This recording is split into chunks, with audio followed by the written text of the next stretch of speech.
He died as an engineer and military medic in his own world. He woke up as a slave at the bottom of a foreign one. A man stands over him, a branding iron in his hand, calling him meat. He says today is a lucky day because the master is giving him a girlfriend. Ice-cold water hits his face. It floods his nose and mouth. His lungs burn. Dan rolls onto his side, right into the rotten straw, and chokes on a cough. The stench knocks him off his feet. Urine, rottenness, unwashed bodies. His eyes open on their own. Blackened ceiling boards, clay walls. Dim light seeps through the cracks. A second ago, his neck snapped on the workshop stairs. Now his neck is intact. But there's something. He raises a trembling hand and feels the smooth metal, warm on the inside. Convex symbols run in a circle, pulsing faintly beneath his fingers. A collar. An overseer in a leather apron kicks him out. The light stings his eyes. A village rises before Dan. 3 dozen dugouts. Mud up to his ankles. A steaming pit of filth. Skinny figures in rags avert their eyes. Children with swollen bellies sit in the dust. And around every neck, the same glowing collar. This is Mud Valley. A slave village at the very bottom of a feudal world, where magic replaces iron. But Dan's mind works as before. Daniel Carter, 29 years old, mechanical engineer, a military medic with 3 years of field experience. He knows how to build a machine out of scrap and stop bleeding in 3 ways. The overseer shoves him into a shed on the edge of the village and tosses him whatever the master has given him. A neighbor, a long-eared creature that belongs in a barn. A figure crouches in the corner on the straw. A chain stretches from her neck to a ring in the wall. Dan waits for his eyes to adjust to the darkness. A narrow face, blue with hunger. Sharp cheekbones, huge eyes with vertical pupils the color of old gold, and long pointed ears beneath tangled silver hair. An elf. She looks up at him, and there is no fear in her gaze, only pure, cold hatred for everything that walks on 2 legs without pointed ears. Dan doesn't say a word. He sits down against the wall. He closes his eyes, and he counts. The collar is pulsing, which means there's energy in it, and energy obeys laws. Any lock can be opened if you understand the mechanism, but pulling on the collar now means death. The water in the well is murky. Dysentery. Typhus. That's what people are dying from here in droves. There are no tools, but there is clay, wood, stones in the stream. That's enough to get started. You can't promise slaves freedom. You have to show them a result they can touch with their own hands. He stands up, pushes the door. It's not locked. He goes out to the stream behind the village and falls to his knees by the water. A weeping willow grows on the bank. Willow bark, salicylic acid, a natural fever reducer. Not aspirin, but its twin. He peels off a strip of bark, grinds it, sniffs it. Bitter. Just right. Dan looks at the smoke from the crooked pipes, at the people rotting alive here, and thinks one thing. I know why you're dying, and I know how to stop this. I need a pot, fire, a clean rag, and time. The chance comes on the 3rd day. The boy Tema has a festering splinter in his foot. His leg has swollen up to his knee. By morning, he's delirious with fever. The village elder, Bran, has already sent 2 men to dig a pit. Dan approaches him and says quietly that he can help. He asks only for permission. Bran stares at him for a long time. Then he mutters that if the boy dies, Dan will be buried in the same pit. Dan nods. He boils water. He heats a knife in the flames. He washes his hands with boiling water until they turn red. The mother sits nearby, her eyes vacant. She has already said goodbye to her son. Dan lances the abscess. Thick yellow-green pus oozes out. He rinses the wound with boiling water. He applies a bandage made of a boiled rag. He grinds willow bark into a paste, pours boiling water over it, and pours it into the boy's mouth, sip by sip. Tam moans and twitches. Dan changes the bandage every 3 hours. By evening, the fever persists. Bran stands silently by the door. Dan stays awake all night. He listens to his breathing. He changes the rags. He feeds him the decoction. By morning, the boy's forehead has cooled. At dawn, Tam opens his eyes and asks for food. His mother falls to her knees and weeps aloud. Bran looks at Dan the way people look at saints and demons, until he decides which of the 2 stands before him. Dan steps outside and sits right on the ground. His hands shake from hunger and exhaustion. He lifts his head. An elf girl is staring at him from across the village. The chain had dragged her to the barn's threshold, thin, dirty, with hatred in her golden eyes. But for the first time in a month, she is standing and watching. After Tam, the silence lasted exactly 2 days. No one approached, no one thanked him. The boy's mother left a bowl of boiled turnips at the barn's threshold and walked away without looking back. Bran averted his eyes when they met. The rest watched from afar. Dan understood. Gratitude in a slave village is a dangerous thing. Whoever stands out attracts attention, and the overseer's attention means the whip, or worse. He didn't expect recognition. He was waiting for the next patient. And the patient arrived on the third day after Tam, an old man named Holt, coughing up blood. His lungs wheezed so loudly you could hear it through the wall. Dan examined him and realized there was nothing he could do. Tuberculosis or something similar. No antibiotics, no proper food, no heat. He could only ease his suffering, not save him. He made a decoction. He warmed the water.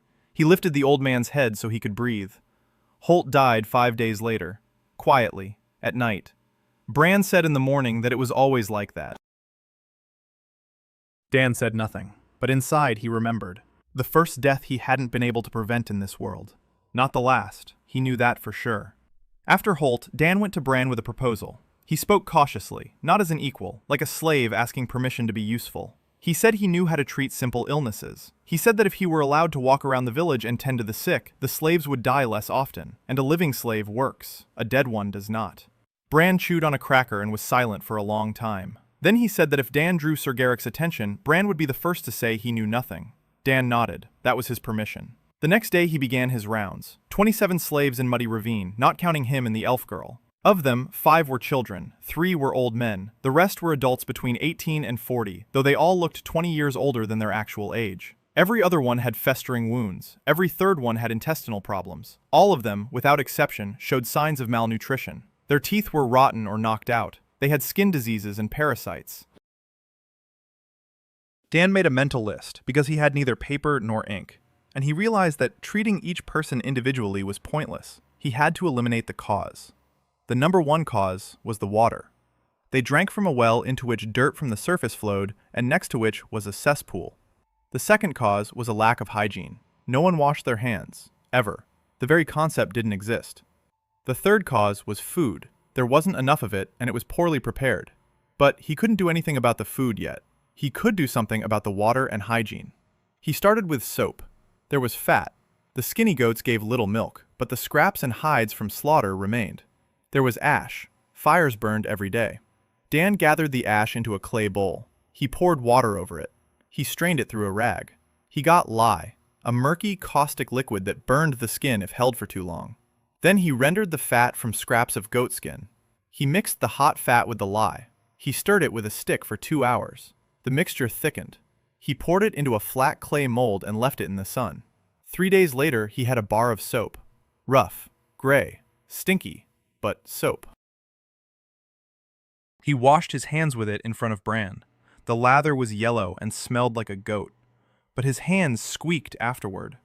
Bran touched his hands after washing them and said one word. Strange. Dan explained it simply. The dirt on your hands is little creatures that crawl into wounds and into food, and people get sick. Soap kills those creatures. Bran asked how Dan knew that.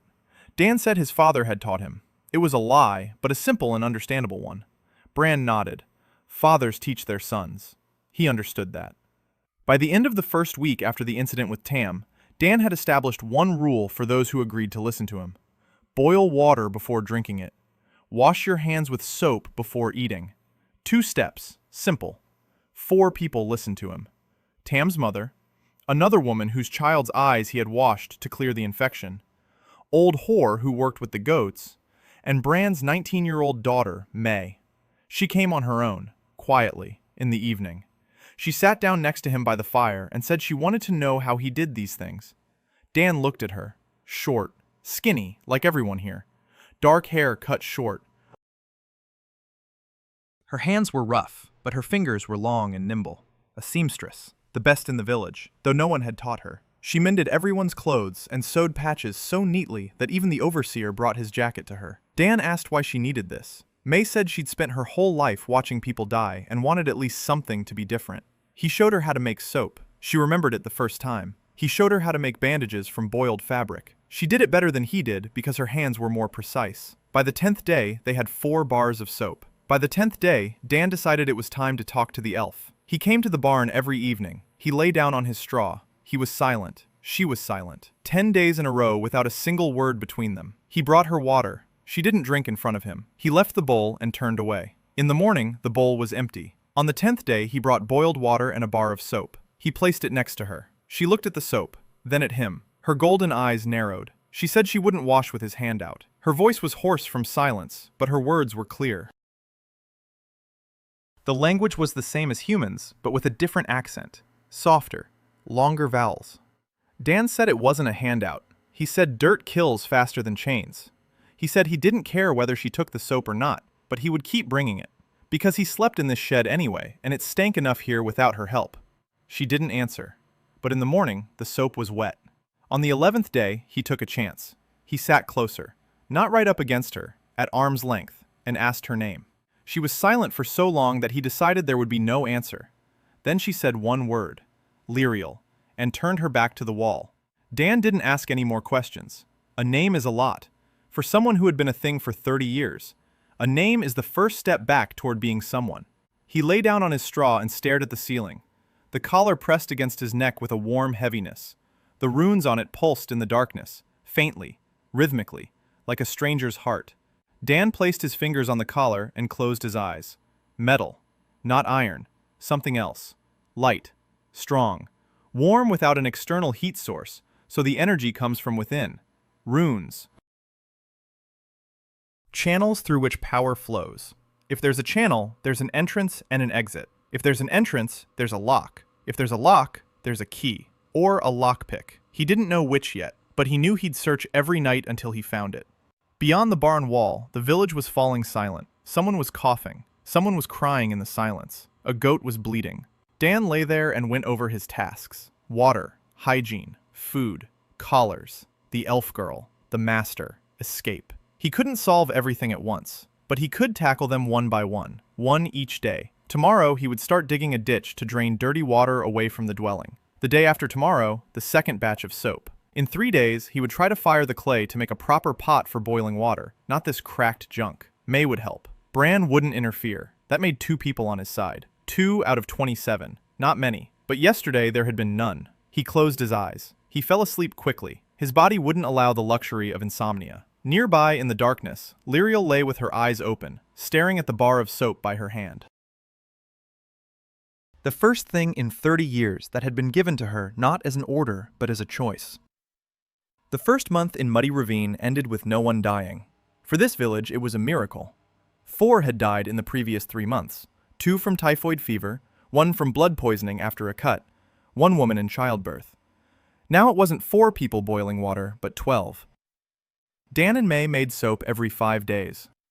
Dan dug the first drainage ditch from the residential part of the village to the ravine behind the fence. He worked alone for the first 2 days. On the day Horg came and silently picked up a shovel. On the 4th day, 2 more arrived. They didn't speak to Dan, they just dug alongside him. The ditch was crooked and shallow, but it worked. The dirty water flowed away from the dugouts instead of pooling at the thresholds. The stench grew slightly weaker, there were slightly fewer flies. Dan knew it was nothing, a drop in the bucket. But people noticed. Bran noticed, and Sir Garrick noticed too. The owner of Muddy Gulch arrived at the end of the first month. Dan saw him for the first time. Short, flabby, the red face of a drunkard. His rusty chainmail hung crookedly. The sword at his belt hadn't been sharpened in a long time. 2 mounted servants followed him. Sir Garrick rode through the village once a month to collect his share. Dan quickly understood exactly what that share was. Grain, goat's milk, hides, and women of his choosing for the night. Bran met the master at the gate, bent double. He reported, "The slaves are working. The harvest is coming. No deaths this month." Garrick was surprised. He asked why there were no deaths. Bran said that the new slave knew how to heal with herbs. Dan stood to the side and didn't look up. It was important. Don't make eye contact. Don't stand out. Be useful, but inconspicuous. Garrick rode up to him, looked down at him. He asked if he knew how to treat gout. Dan said he would try if the master allowed it. Garrick snorted and rode off. But before that, he told Bran not to put the slave healer to hard labor. Let him heal. Living slaves are more profitable than dead ones. It was his first small victory. Dan had gained time. Not freedom, not tools, just time that would previously have been spent on back-breaking labor in the fields. Now he could spend it on what mattered. That very evening, he began building a kiln, not the kind found in every dugout. Crooked stones, smeared with clay that smoked more than they heated, and produced a temperature sufficient for porridge. He needed a kiln capable of holding heat for firing clay and smelting. He chose a spot by the stream. The clay on the bank was good, dense, with a minimum of sand. He dug with his hands, shaped bricks, dried them in the sun. May helped silently and precisely. She didn't ask why. She watched his hands and repeated the motions. It took a week. The kiln turned out small, chest high for Dan, with a chimney made of clay rings, with an air intake at the bottom, with a coal chamber. He fired the first batch of bricks, and they came out strong, even, ringing when struck. Dan held the brick in his hands and felt something shift inside him. It was the first object in this world he had made according to engineering principles. Not on a whim, not by tradition, by calculation, temperature, time, composition, result. The second month began with steel. Not real steel, of course. Real steel required knowledge of temperatures that Dan remembered only roughly and materials he didn't have. But there was an old iron plowshare in the village, cracked, unfit for a plow. Bran gave it to Dan because there was no one to fix it anyway. Dan smashed the plowshare into pieces with a stone. He loaded it into the furnace. He pumped air through bellows he'd sewn from a goat skin and 2 sticks. The iron started to work, slowly, reluctantly, but it worked. By the end of the day, he had a piece of red-hot metal. He pulled it out with tongs from the bent branches that were burning but held out long enough. He laid it on a flat stone and began to forge. The first blow with another stone, the second, the third. Sparks flew in the twilight. May held the light, a torch made of a grease-soaked rag on a stick. The knife turned out rough, short, with an uneven blade and a handle wrapped in leather. But it was sharp, sharper than any knife in the village. Because Dan knew what he was doing and why. He tempered it in water. He heated it again, tempered it once more, tested it on a tree. The blade went in easily. Bran took the knife in his hands, turned it over, and said they'd give 2 silver coins for a knife like that at the fair. Dan said there would be more knives. But he needed materials, copper, tin, real coal, not burnt wood. Bran said there was a fair in Krog 30 days' journey away. Sir Garrick took hides and grain there. Dan asked if he could send soap. Bran looked at him and, for the first time in all this time, almost smiled. He said that soap wasn't a necessity, but a luxury. Who needs soap? Dan didn't argue. Instead, that evening, he brought Lyriel hot water and a fresh bar of soap. The third one. She'd used the first 2. He knew because he'd seen that her hands were cleaner and her hair slightly less tangled. She took the soap without a word. She didn't say thank you, but she no longer called it a handout. That evening, Dan sat down in his spot by the wall and said aloud, without addressing her directly, that he was building a furnace, that he was smelting iron, that he wanted to make tools. He spoke into the air, as if thinking out loud. He'd been doing this every evening for a week now, talking about what he'd done that day. Not to her, just into the air. Because he knew that loneliness in chains is a poison that kills more slowly than an infection, but just as surely. And the voice of another being that doesn't shout or command is the cure. Lyriel was silent, but she no longer turned toward the wall when he spoke. In the 6th week, she spoke first. He was explaining that the stove didn't provide enough heat, and that he needed a way to raise the temperature without electricity, which was impossible to explain, and he used a word that translated as moving lightning. Lyriel said that Kala's runes gave off heat if drawn correctly. She said it quietly, calmly, like a fact. Dan froze. Then he slowly turned toward her. She was sitting up straight. It was the first time he'd seen her not hunched over. Her face was calm. Not warm, not friendly, just calm. He asked what Kala's runes were. She said they were symbols that channeled heat. Her people used them for smithies and for storage. Symbols of eternal heat and symbols of eternal cold. She knew both sets. Dan asked if she could draw them. She said she could, but she needed a hand to draw with, and her hand was chained. Dan looked at the chain. Heavy, rough, iron. Not magical, unlike the collar. Just iron. He stood up. He went out of the shed. He came back with a stone and his new knife. And for half an hour, he worked on a link in the chain. Scraping, sawing, hitting. The link gave way. The chain snapped. Lyriel was still in the collar. She was still a prisoner, but her hands were free. She raised her palms and looked at them the way one looks at something forgotten and found. Then she looked at Dan. There was no hatred in her golden eyes. There was no gratitude. There was something else. Attention. For the first time, she looked at him as a living being and not as part of a wall. In the morning, she traced runes with her finger on the clay. 12 symbols. Even, precise, beautiful as music written in lines. Dan didn't understand how they worked, but when Lyriel placed her palm on the clay and closed her eyes, the symbols glowed, faintly, dimly. Her magic was nearly dead after 30 years in chains, but it was enough. The clay beneath the symbols grew warm, then hot. Dan watched it and his mouth went dry. Not from fear, from understanding. Magic plus engineering. Elven runes plus the right furnace design. If he built these symbols into the furnace walls, if she could activate them even once, the temperature would rise, steel would become possible. Real steel. He looked at Lyriel. She was looking at him, and for the first time, there was neither silence nor hostility between them. Between them was a task. A shared task. The furnace with the runes started working on the third day after Lyriel had inscribed the symbols. The first attempt failed. The clay cracked from the uneven heat because the runes heated a single point rather than the entire chamber. The second attempt failed as well. The symbols activated but faded after a minute because Lyriel was too weak to sustain them any longer. On the third try, Dan redesigned the furnace. He spread the runes across 4 walls instead of 1. He halved the size of the chamber. He added a layer of fired clay between the runes and the inner wall to keep the heat from escaping. Lyriel the symbols, and they held. 5 minutes.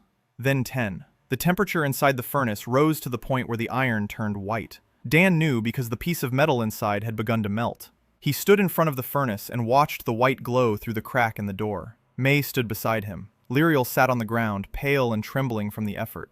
But the furnace was working. From that day on, everything sped up. In 2 weeks, Dan had forged 6 knives, 4 shovel heads, 2 axes. The tools were crude, but functional. Each was far better than what they had in the village. Bran distributed them to the workers, and productivity in the fields increased noticeably. People dug faster. They chopped more precisely. Repairs to the shacks got underway. Dan didn't distribute the tools himself. Everything went through Bran. It was a conscious decision. Bran was the village head. His authority rested on his ability to distribute resources. If Dan started handing things out directly, Bran would become an enemy. And Dan needed an ally, not another opponent. May understood this without needing an explanation. She brought the finished tools to her father. Bran gave them to the people. The people thanked Bran. Bran knew where the tools came from, but from the outside, everything looked as it should. The village elder provides for the village. Order is maintained. Meanwhile, Dan worked on a problem that kept him awake. The collar. Every night he felt it. He traced the runes with his fingers. He counted. 24 symbols in a circle, all different. Between them were thin lines, like wires on a circuit board. No clasp, no seams. The collar was a single piece, as if it had been cast directly onto his neck. He asked Lyriel what she knew about the collars. She didn't answer right away. Then she said that the collars were made by mage-smiths from the human kingdoms, that the runes on them were a bond to the master, that if a slave tries to remove the collar or harm the master, the runes activate and kill. Quickly. They burn from the inside. She had seen it happen. 3 times. Dan asked what powers the runes. Lyriel said the runes draw their power from the wearer themselves, from their life force. That's why slaves in collars live shorter lives than those without them. The collar draws power slowly and constantly. Dan thought, if the collar feeds off the wearer, that means the circuit is closed. Energy leaves the body, passes through the runes, and what? It leaves. It dissipates. Or returns. If it returns, then it's a loop, and a loop can be broken or redirected. He asked Lyriel to look at his collar. She came close. For the first time, within arm's reach of her own volition, she leaned in. Her fingers hovered over the runes without touching them. She looked for a long time. Then she stepped back and said that his collar wasn't like the others. The symbols were similar but not the same. The lines between them ran differently, deeper, more complex. As if an ordinary collar were a child's drawing, and this one were a master's sketch. She said she'd never seen anything like it. Dan remembered this. He tucked it away in a separate corner of his mind. Not yet. There were more important tasks for now. The 7th week brought the first real crisis. Winter came early. The cold hit overnight. By morning, the puddles were frozen over, and 3 children woke up with a fever. By evening, there were 12 sick people, all the children and 2 adults, coughing, chills, fever. Their bodies were burning, but their skin was ice cold. Dan realized this wasn't a cold. It was something viral, and it was spreading fast. There was nowhere to isolate the sick. Everyone was living on top of each other. He did what he could. He separated the sick into one hut. He placed a bucket of boiled water and soap at the entrance. He explained that no one was allowed to enter or leave without washing their hands. He boiled willow decoction in cauldrons. He changed the rags on their foreheads. He measured out the doses. May worked beside him. She hadn't slept for 2 days and her hands were shaking, but she didn't leave. On the 3rd day, the girl died. 4 years old. The fever consumed her overnight. Her mother screamed so loudly that the whole village fell silent. Dan stood by the body and said nothing. He knew that without antibiotics and without a way to bring her temperature down quickly, he couldn't save her. Knowledge without tools is torture. He knew what was needed and couldn't do it. On the 4th day, Lyriel walked through the village at night. No one saw her come out of the barn. No one heard her footsteps. She went from door to door and spoke softly. The same thing to everyone. Help him. He can't hold out for all of us on his own. In the morning, Dan stepped out onto the porch of the dilapidated shack and saw them. The whole village was standing around. With torches because it was still dark. With basins of boiling water. With rags. Bran stood first. Next to him, Horg, Temma's mother. The women who had previously looked away. The man without fingers. Everyone. They didn't say a word, they just stood there and waited. Dan organized them in 10 minutes. 2 for the water, keep it boiling constantly. 2 for the firewood, don't let the fire go out in any hut. 4 for the rags, wash, boil, dry over the fire, change them out. May commanded them precisely and quietly. Bran made sure no one got confused. Lyriel sat by the wall of the sick hut and held her palm on the clay tile with the rune of warmth. The tile gave off heat, weakly but steadily, enough so the room wasn't freezing cold. She held the rune for 14 hours without taking her hand off it. By the end, she couldn't stand up. May carried her to the fire and covered her with her own blanket. The 5th day. The 6th. On the morning of the 7th, the last child opened his eyes and asked for a drink. 11 had survived out of 12. 1 girl had not. Dan sat on the step of the hut. The morning light was gray and cold. He looked at his hands. Then he covered his face and wept. Silently. His shoulders shook.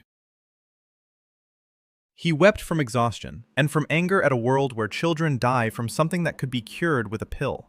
And because 11 were alive. And because 1 was not. Lyriel sat down beside him. Not right next to him. Close. And she placed her hand on his shoulder. Thin, long fingers. Cold. Firm. She said nothing. She just held his hand. The first time she'd touched a person in 30 years. Without revulsion. They sat like that until the sun rose above the rooftops and the village began to wake up to a new day. The day when no one died anymore.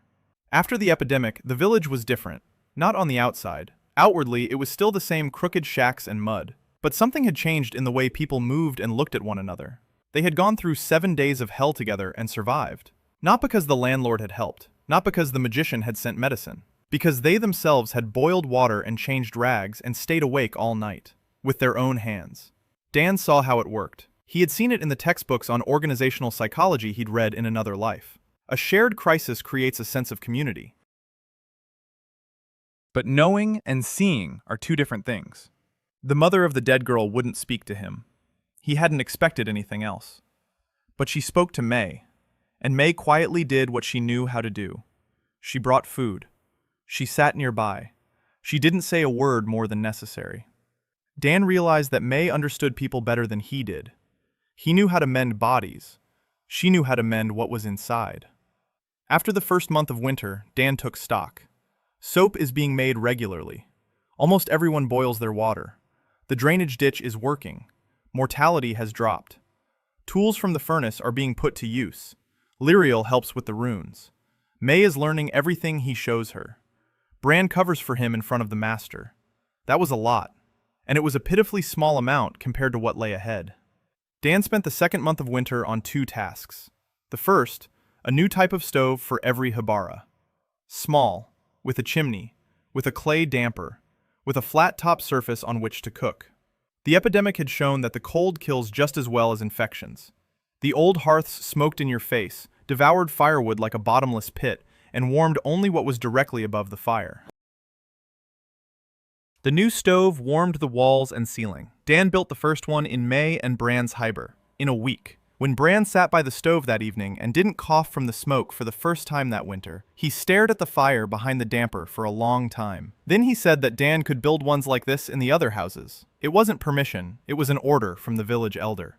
Dan built. May helped with the clay. Horg hauled stones. In 3 weeks, new stoves stood in 6 huts. The rest waited their turn. The second task was more difficult. The collar. Every night, Dan worked on it in the dark, with his fingers, with his thoughts. Lyriel explained to him the basics of how runes flow. She wasn't a rune master. She was a princess and knew what princesses know. General principles. But the general principles were enough. Runes are channels for power. Power flows through them like water through a pipe. If the channel is closed, the power circulates. If the channel is broken, the power spills out. In the case of the collar, a spill means death for the wearer. Dan thought about this for 4 nights. On the 5th, he understood. The channel must not be broken.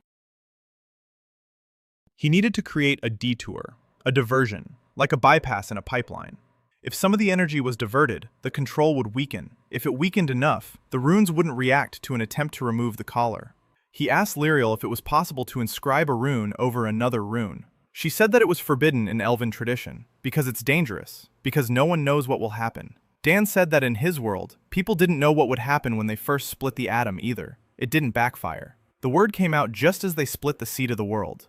Lyriel looked at him for a very long time and said nothing. But the next evening she brought him a diagram, 12 runes that divert the flow. Diverting runes. She traced them on clay with a thin splinter and explained each symbol. Dan listened, memorized, asked for clarification. They worked on it every evening for 2 weeks. Meanwhile, something else was happening. Sir Garrick sent a messenger. He demanded that the slave healer come to the estate to treat his gout. Bran couldn't refuse. Dan couldn't refuse. 2 days later, they put him in a cart and took him there. Sir Garrick's estate was a half-day's journey from the village. A stone house, a courtyard, a stable, servants. Not slaves, but free men working for wages. Garrick met him in the hall. He was sitting in an armchair with his swollen foot resting on a cushion. A goblet and a jug of wine stood nearby. Dan examined the leg. Classic gout. Swelling, redness, pain at the slightest touch. Uric acid crystals in the joint. He knew what was needed. A diet. No meat or wine. More water. A decoction of certain herbs. He told Garrick that the illness came from his food and drink, that he needed to drink less wine and more water. Garrick laughed and said that the next person who told him not to drink would get a whipping. Dan said nothing. He made a compress. He gave him a decoction that reduced the swelling for a while. Herrick was satisfied. His leg hurt less. He ordered the slave healer to come every 2 weeks. Dan nodded and seized the moment. He said he needed supplies for treatment. Herbs, cloth for bandages, copper for tools. He said this meekly, eyes down, voice quiet. He said that if the slaves had medicine, they would work better, and the master would get more. Garrick waved him off. He said that Bran would provide what was needed. Dan scored another small victory. Official access to resources. Minor ones for now, but a right nonetheless. On the way back in the cart, he looked at the road. It was a dirt road, rutted and broken. A mounted squad rode past, 4 horsemen in fine armor. One wore a cloak with an embroidered coat of arms, a shield and a staff. Dan asked the driver who they were. The driver said they were Baron Morvaine's men, Sir Garrick's suzerain. He said the Baron was sending out patrols more often than usual. They say things are restless at the border. Dan took note. Baron Morvaine, a rank higher than Garrick's. A level where mages, soldiers, and politics already come into play. A level where a village of slaves doing strange things might attract not curiosity, but danger. He returned to Mud Ravine by evening. Lyriel was waiting for him in the barn. When he entered, she said that while he was gone, the rune of warmth in May's stove had gone out, and Lyriel had gone and lit it again. It was the first thing she had ever done for a human of her own free will. Dan didn't comment on it. He just nodded and sat down. He pulled a piece of copper from his bosom that he'd begged from the blacksmith Garrick in exchange for a cup of pain-relieving brew. Copper. A conductor. In this world, copper conducts not electricity, but runic power. Lyriel saw the copper, and for the first time ever, her eyes widened. She said that with copper, the runes would last 10 times longer. That copper was the foundation of the elven runic craft. That with copper, she would be able to... She didn't finish her sentence. But Dan understood. With copper, she could be not a master's shadow, but a true master herself. He placed the copper between them. Lyriel picked up a piece.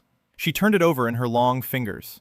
And for the first time in all the time Dan had known her, something alive appeared on her face. Not a smile, not joy, but light.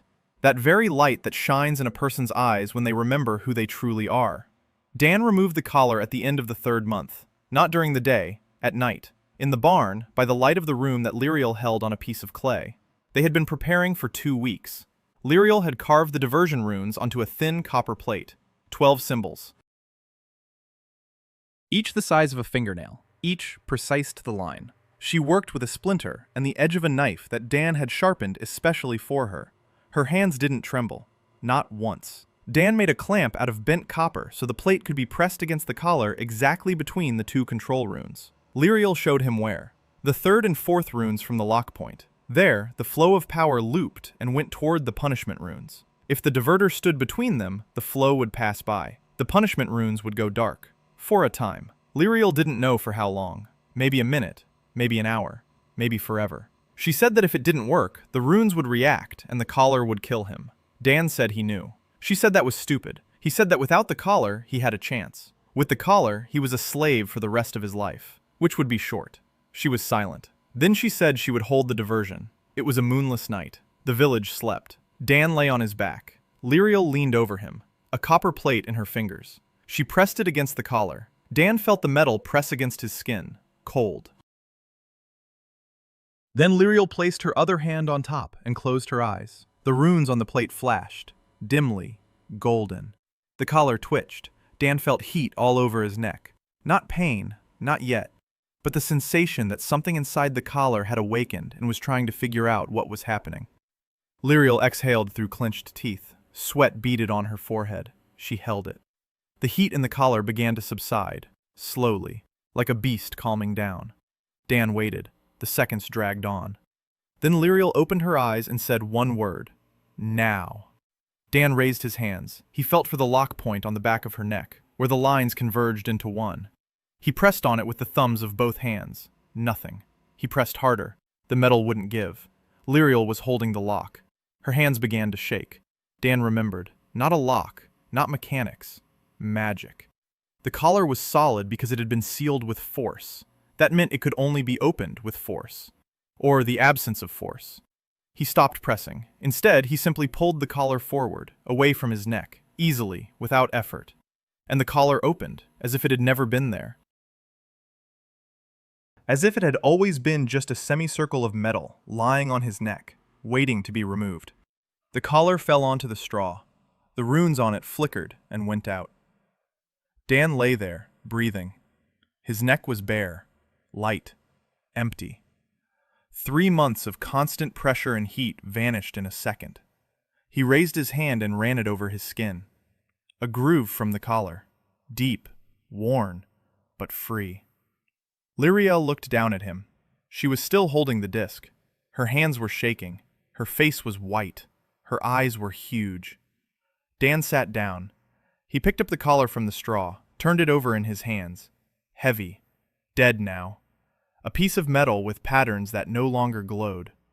Then he looked at Lyriel, at her neck, at her collar, which was simpler than his, but still a collar. She understood. She shook her head, said she couldn't do it. She had no strength left. The withdrawal had taken everything she had. She needed time. Dan said they had time. He lay back down, closed his eyes, and for the first time in 3 months, he fell asleep without the weight on his neck. In the morning, he put the collar back on. Dead. Empty. But looking exactly the same. No one must know. Not yet. The next 2 weeks were spent preparing. Dan worked as usual. Furnaces, tools, healing. He went to see Garrick with a decoction for gout. He brought back copper. Little by little, piece by piece. He hid it in the shed. Lyriel was gathering strength. Every day, she activated the runes in the furnace for an hour longer than the day before. She trained, like a muscle after a long period of atrophy, slowly, painfully, but surely. At the end of the second week, she said she was ready. That night, they repeated the procedure. Lyriel removed her collar. It opened more easily than Dan's. Simpler runes, weaker protection. Lyriel held her collar in her hands and said nothing, for a very long time. Dan didn't interfere. Then she laid it on the floor, slowly, carefully, as if she were laying to rest a part of herself that had been with her for 30 years. And she looked up, wet. Golden eyes full of tears that didn't run down her cheeks but simply stood there like water in a well. She didn't say thank you, she said his name. Dan. For the first time. Not a person, not a slave. Dan. He nodded. She put the collar back on, dead, just like him. In the morning, they were slaves as before. But now, it was a mask. Dan began the next phase. He needed to remove the collars from the others. Not from everyone, from the key people. Those he trusted. Those who would rise when the time came. May was first. He summoned her that evening. He told her the truth, that his collar was dead, that he could remove her collar, that after that, there would be no turning back. May looked at him and said nothing. Then she said she wanted her father to be first. Dan shook his head. Bran is the headman. Bran answers to the master. Bran mustn't know. It isn't time yet. If Bran finds out the collars are dead, he'll either run away or tell Garrick. Not out of betrayal, out of fear. 30 years of slavery make fear part of your bones. May clenched her fists. Her eyes glistened, but she nodded. She understood. Dan removed her collar the following night. Lyriel stood guard. May didn't cry. She held the dead collar and smiled in the darkness, quietly, like a person who, for the first time in their life, took a deep breath. Then she put it back on, the mask. Over the next 3 weeks, Dan removed the collars from 4 others. Horg, Temma's mother. The 2 men who had dug the ditch with him during the first month. 6 of the 27 free people in the village. All wearing masks. All waiting. Dan didn't tell them when. He only said that the time would come, and that when it came, they would need to be ready. Lyriel grew weaker after each collar. The collar was draining her strength. Dan saw her losing weight, saw the shadows under her eyes getting darker. He said enough was enough, that the others would have to wait. She said that every day in a collar was a day in a cage, and she knew that better than he did. He didn't argue, but for the next 3 nights, he didn't ask her for help. Instead, he worked on something else. On what was needed not for the escape, but for what came after the escape. Because taking off the collars wasn't enough. They needed somewhere to go when they fell from their necks forever. The 4th month began with blood. Overseer Grimm beat Old H for cleaning the barn too slowly. He whipped him on the back. 12 lashes. Horg lay in the mud and didn't scream. He had stopped screaming long ago. Dan stood 20 paces away and watched, his hands clenched into fists. The collar around his neck was dead. He could have walked over, could have struck Grimm, could have killed him with his bare hands, because Grimm didn't expect resistance from a slave. But Dan stood there, because one dead overseer meant trouble. Trouble meant Garrick. Garrick meant soldiers. Soldiers meant the end of everything. Not now. He waited until Grimm was gone. Then he went over to Horg. He washed the wounds. He applied bandages. Horg lay face down in the straw and said nothing. Then he said quietly that when the time came, he wanted to be the first to strike. Dan said he'd remember. After that, Dan picked up the pace. He worked 18 hours a day, 4 hours of sleep. The rest was work. Stoves in the remaining huts, a new batch of knives and axes, the first attempt to make a crossbow out of wood and a steel bow. The crossbow turned out weak. Range, 30 paces. Accuracy, none.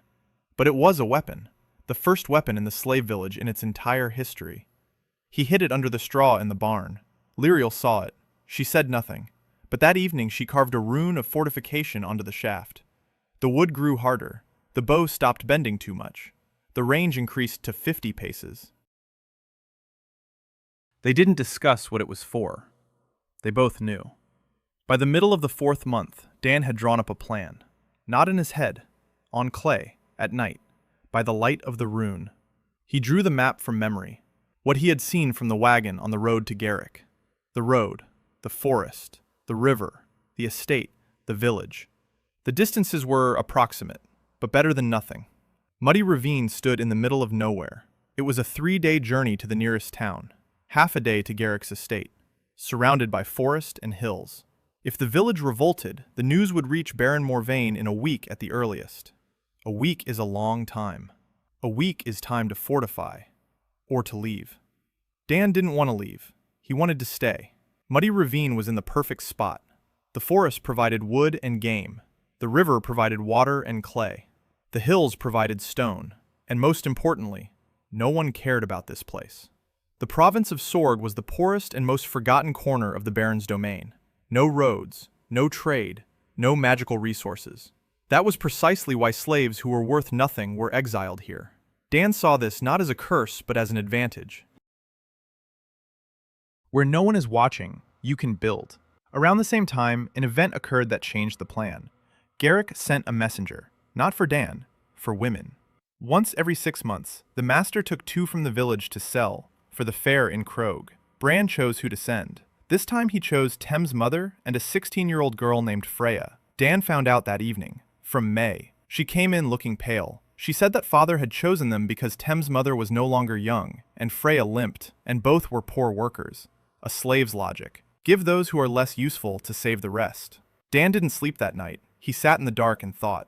If he intervened now, the plan would collapse. At least 2 more weeks until they were ready. Only 6 had their collars removed. Weapons, 1 crossbow, supplies for 3 days. If he didn't intervene, the 2 women would go into slavery. One of them is the mother of the boy he saved, who looks up to him like a god, who brings him water every morning. In the morning, he went to Bran, not as a slave, not as a healer, as a man who had made a decision. He told Bran that the women couldn't be given away. Bran said it wasn't up to him.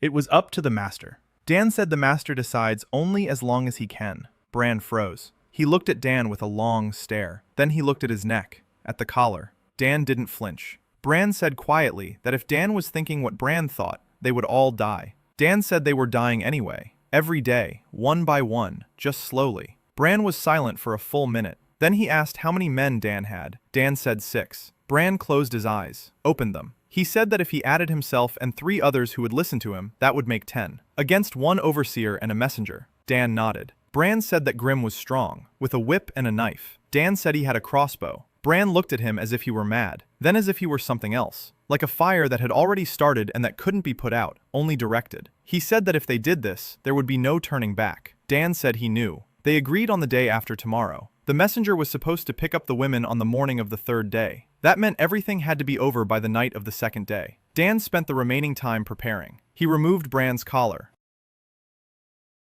Lyriel could barely hold it together, but she did it. After that, she fell asleep and didn't wake up for 10 hours. Dan spoke with each of the 10 separately. He explained. He didn't inspire them with speeches. He explained what would happen, how to act, where to run if things went wrong. He entrusted the children to May. If chaos broke out, she was to gather all the children in the far hut and not come out until he arrived. He gave Horgu a knife and a position by the barn door where Grim slept. The 2 men got axes and positions by the gate. Bran had the most important task. When he goes out and tells the village that the collars are dead, that the master is no more, that they are free. Bran asked what if they don't believe him. Dan said they'll believe it when they see it. The night was quiet and cold. There was no moon.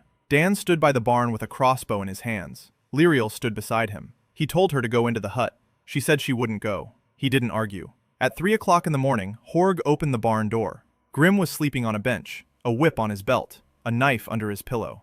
Horg stabbed him in the throat with the knife. 1 blow, precise. Grim twitched, gasped, fell silent. Horg stood over him and said nothing. Then he wiped the knife on his pant leg and went out. The messenger was sleeping in the wagon by the gate. 2 men approached quietly. They bound him with rags, gagged him. He woke up and struggled, but 2 strong men with axes are no joke. Silence, not a sound in the village. Dan walked over to the barn. He looked at Grim's body. The first death resulting from his decision. Not by his hand, but by his word. He remembered that feeling. Heavy, tangible, like iron in his palm. Bran walked out into the center of the village. People were waking up from the commotion. They came out of their shacks, frightened, sleepy. Bran spoke, briefly. The collars no longer work. The overseer is dead. There's no need for the master to come because there are no more slaves here. Whoever wants to leave, leave. Whoever wants to stay, stay. But there are no slaves here. Silence. Long. Someone began to cry. Someone sat down on the ground. Timma's mother held her son close, and her collar around her neck was still glowing. Dan approached her. He asked her to lean forward. He pressed the plate against her. Lyriel, with her last ounce of strength, activated the release. The collar snapped open and fell to the ground, dead. The village watched. Dan removed 4 more collars before Lyriel lost consciousness. He would remove the rest tomorrow, and the day after, until the last one fell to the ground. Muddy Beam was no longer a slave village. It wasn't anything else yet, but it had ceased to be a slave village. The first 3 days of freedom were the most dangerous. People didn't know what to do. 30 years of slavery aren't erased overnight. Some sat in their shacks, afraid to go out. Some wanted to run away right now, anywhere, just far away. 2 men left at dawn on the first day and didn't return. Bran wanted to stop them. Dan said let them go. Freedom is the right to leave. The remaining 23 people faced a choice, and Dan gave them the only thing he could, a task. Day 1. A barricade on the road to the estate. Felled trees and stones. It wouldn't stop an army, but it would delay a mounted patrol. Day 2. An inventory of everything in the village. Every tool, every sack of grain, every piece of iron. May counted and memorized it all because there was nothing to write on.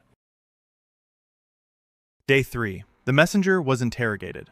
By Dan himself. Calmly, no beatings. He asked about Garrick, about his men, how many servants, how many warriors, when to expect the next visit. The messenger was terrified. He spoke willingly. Garrick has 4 servants and 3 mercenaries. Weapons, swords and spears. No mages. The next visit in 2 weeks. 2 weeks. Dan exhaled. That's enough. On the 4th day, Grim arrived. Not that Grim, the living Grim, the overseer's son. 22 years old. He lived at the estate. He worked as a stable hand. He came to check on his father and found a village without slaves and his father in a grave by the fence. He stood at the gate with a knife in his hand and shouted that he would kill everyone. Horg came out to him with an axe. Dan stepped between them. He told Horg to stand down. He told young Grim that his father was dead and nothing would change that. He said that if he wanted revenge, that was his right. But there were 23 people here, and one of them was him, Dan. If young Grim wanted to try, let him try. Young Grim looked at Dan, at Horg with the axe, at the people behind them. The knife in his hand was trembling. Then he dropped the knife. He sat down on the ground, and he cried. He was 22. He wasn't a bad person. He was the son of a bad person, and those are 2 different things. Dan crouched down beside him. He said he could leave, or he could stay. If he stayed, he'd work like everyone else. Not a master, not a servant, a human being. Young Grim. His name was Nat. He stayed. A week later, he was repairing a fence next to Horg, and they didn't speak but worked silently side by side. Dan didn't know if they would ever forgive each other, but they could work side by side. That was enough for a start. By the end of his first week of freedom, Dan decided to go after Garrick. No waiting 2 weeks. Time to act. He took Bran and Horg with him and walked to the estate. Lyriel wanted to go. He said no. She was needed in the village. If he didn't return, she was the only one who could protect the people. At least with runes. At least for a while. She looked at him with that look he had already learned to read. She didn't argue. But in the morning, she slipped a copper plate with a rune into his hand. A fire rune. Single use. Activated by pressing. The flash temperature was enough to set a tree ablaze. She said it was just in case. They saw the estate at sunset. A stone house, a courtyard, a waist-high wall, a wooden gate. Dan watched from the bushes for an hour. 2 mercenaries at the gate, 1 patrolling the courtyard. Servants in the house. Garrick inside. A light in the 2nd floor window. The plan was simple. No assault. A conversation. Dan walked out onto the road alone, unarmed, hands in plain sight. He approached the gate. The mercenaries saw him. They recognized the slave healer. One of them smirked, asked what he wanted. Dan said the master's leg was acting up again, and he'd brought a decoction. They let him through, led him into the hall. Garrick was sitting in a chair, his leg on a pillow, a goblet in his hand, a red face, cloudy eyes, drunk. Dan bowed. He set the potion on the table. Garrick said he hadn't summoned him. Dan said the leg wouldn't wait for a summons. Garrick grunted and drank the potion. Dan added a double dose of willow extract and valerian root. Not poison, a sleeping potion. 20 minutes later, Garrick fell asleep in his chair. 30 minutes later, Bran and Horg entered through the back door, which Dan opened from the inside. There were 3 mercenaries. 1 was sleeping in the stable. Horg knocked him out with the flat of his axe on the back of the head. The 2 at the gate heard the noise. They entered the yard. Bran stood at the door with a torch. Dan stood on the porch with a crossbow. He told the mercenaries that their master was asleep, that the village was free, that he didn't want bloodshed, that they could take their pay and leave. The mercenaries looked at the crossbow, at Horg with the axe, at Bran. One of them laughed, the other didn't. The second was older and smarter. He asked who would pay. Dan said there was silver in Garrick's house. The mercenaries could take as much as they could carry. It wasn't a robbery, it was payment. For work they would no longer be doing. The older mercenary nodded. He took a bag of silver from Garrick's chest. The younger one took a second. They left that night, without looking back. The servants woke up in the morning and found their master tied to a chair, while former slaves were running the house. 2 servants fled, 2 stayed. Dan didn't interfere with either group. Garrick woke up around noon, tied up, sober for the first time in a long while. His cloudy eyes cleared, and fear appeared in them. Dan sat across from him. Bran stood behind him. Dan told Garrick that the village of Muddy Ravine was no longer his property, that the slaves were free, that the overseer was dead, that the mercenaries had left. Herrick turned red. He started shouting, threatening the Baron, the mages, the church, the gallows. Dan waited until he ran out of steam. Then he said quietly that Herrick had a choice, to leave, far away, to a place where no one knows him, with whatever silver is left, and live, or stay and die, not by Dan's hand, by the hands of the people he had kept in chains for 30 years. Garrick looked at Bran. Bran looked at him silently, heavily. 30 years in a single glance. Garrick went limp. His body deflated like a balloon from which the air had been let out. He was a coward, always had been. Cowards choose life. They put him on a horse, gave him a bag of silver, pointed him south. He rode off without looking back. Dan stood at the estate gate and watched the rider's figure grow smaller on the road. Bran stood beside him. Horg stood beside him. Horg said they should have killed him. Dan said a dead knight means an investigation. A living fugitive means rumors. Rumors are cheaper than an investigation. Horg thought about it and nodded. They returned to the village with a cart full of things from the estate. Grain, cloth, tools, copper, 3 swords, 2 shields, chainmail, books, 4 books in the common tongue. Dan didn't know what was in them, but they were the first books in the village. And that was the beginning. A month after the uprising, the first fugitives arrived in Muddy Ravine. 3 of them, a man and 2 teenagers, exhausted, hungry, wearing collars. They had walked through the forest for 5 days. Word reached the neighboring village, then the next one. The slaves whispered. Somewhere in Sorja there was a place where they removed the collars. Dan took them in, removed the collars, fed them, showed them where to sleep. By then, Lyriel had grown stronger. The warding runes came more easily to her. She could remove 2 collars in a night without losing consciousness. 3 if she took a break. A week later, 5 more arrived. 2 weeks later, 7. By the end of the 5th month, there were 42 people in the village. May kept count. Every mouth is a grain. Every body is a roof. Dan counted along with her and realized that the supplies from the Garrick estate would last 2 months if they were frugal. Then famine. He began to tackle this problem before it became critical.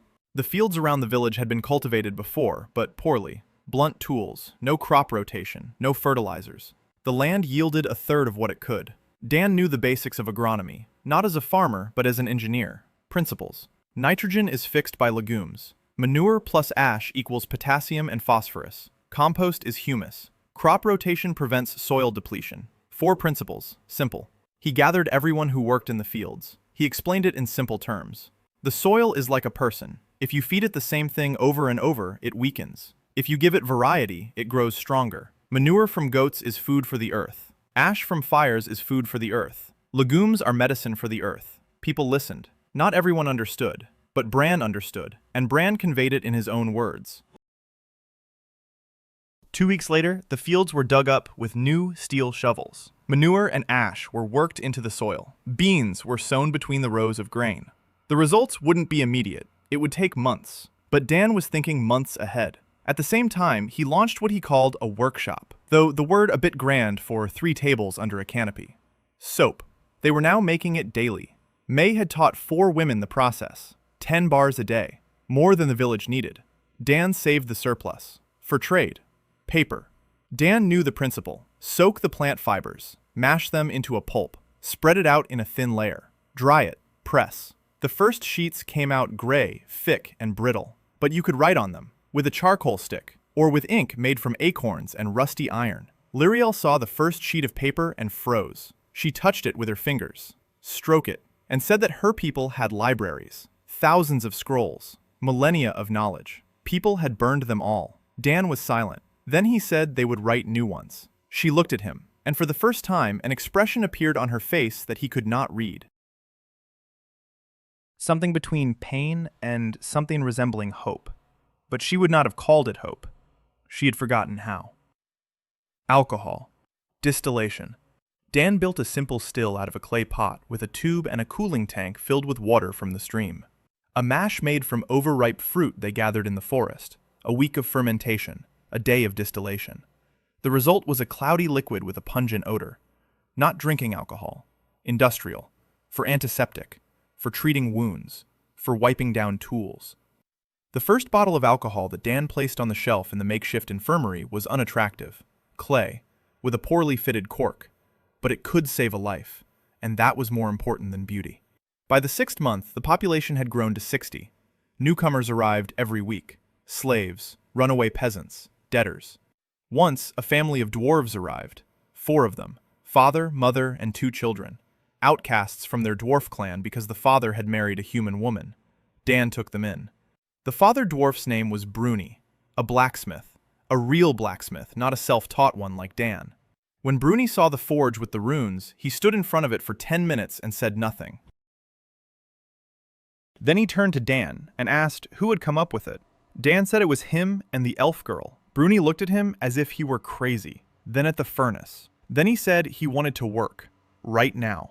With Bruni's arrival, metallurgy took a giant leap forward. The dwarf knew things that Dan had only ever known in theory. Temperatures, alloys, hardening, tempering, phases of transformation. Dan had principles. Bruni had hands. Together, in 2 weeks, they forged the first real sword. Not a crude knife, a sword. Straight, with a fuller, with balance, with an edge that could slice through a hanging handkerchief. Bruni held it and said nothing. Then he said it was the best thing he'd ever done in his life. Not because the sword was perfect, because for the first time, he'd made it freely. Lyriel had been changing over those months. Slowly, imperceptibly, unless you watched her every day. But Dan watched. She began to come out of the barn during the day. At first, just for a short while. Then for hours. She walked through the village and looked around. People shied away from her at first. An elf. Long ears. Golden eyes. A stranger. But the children didn't shy away.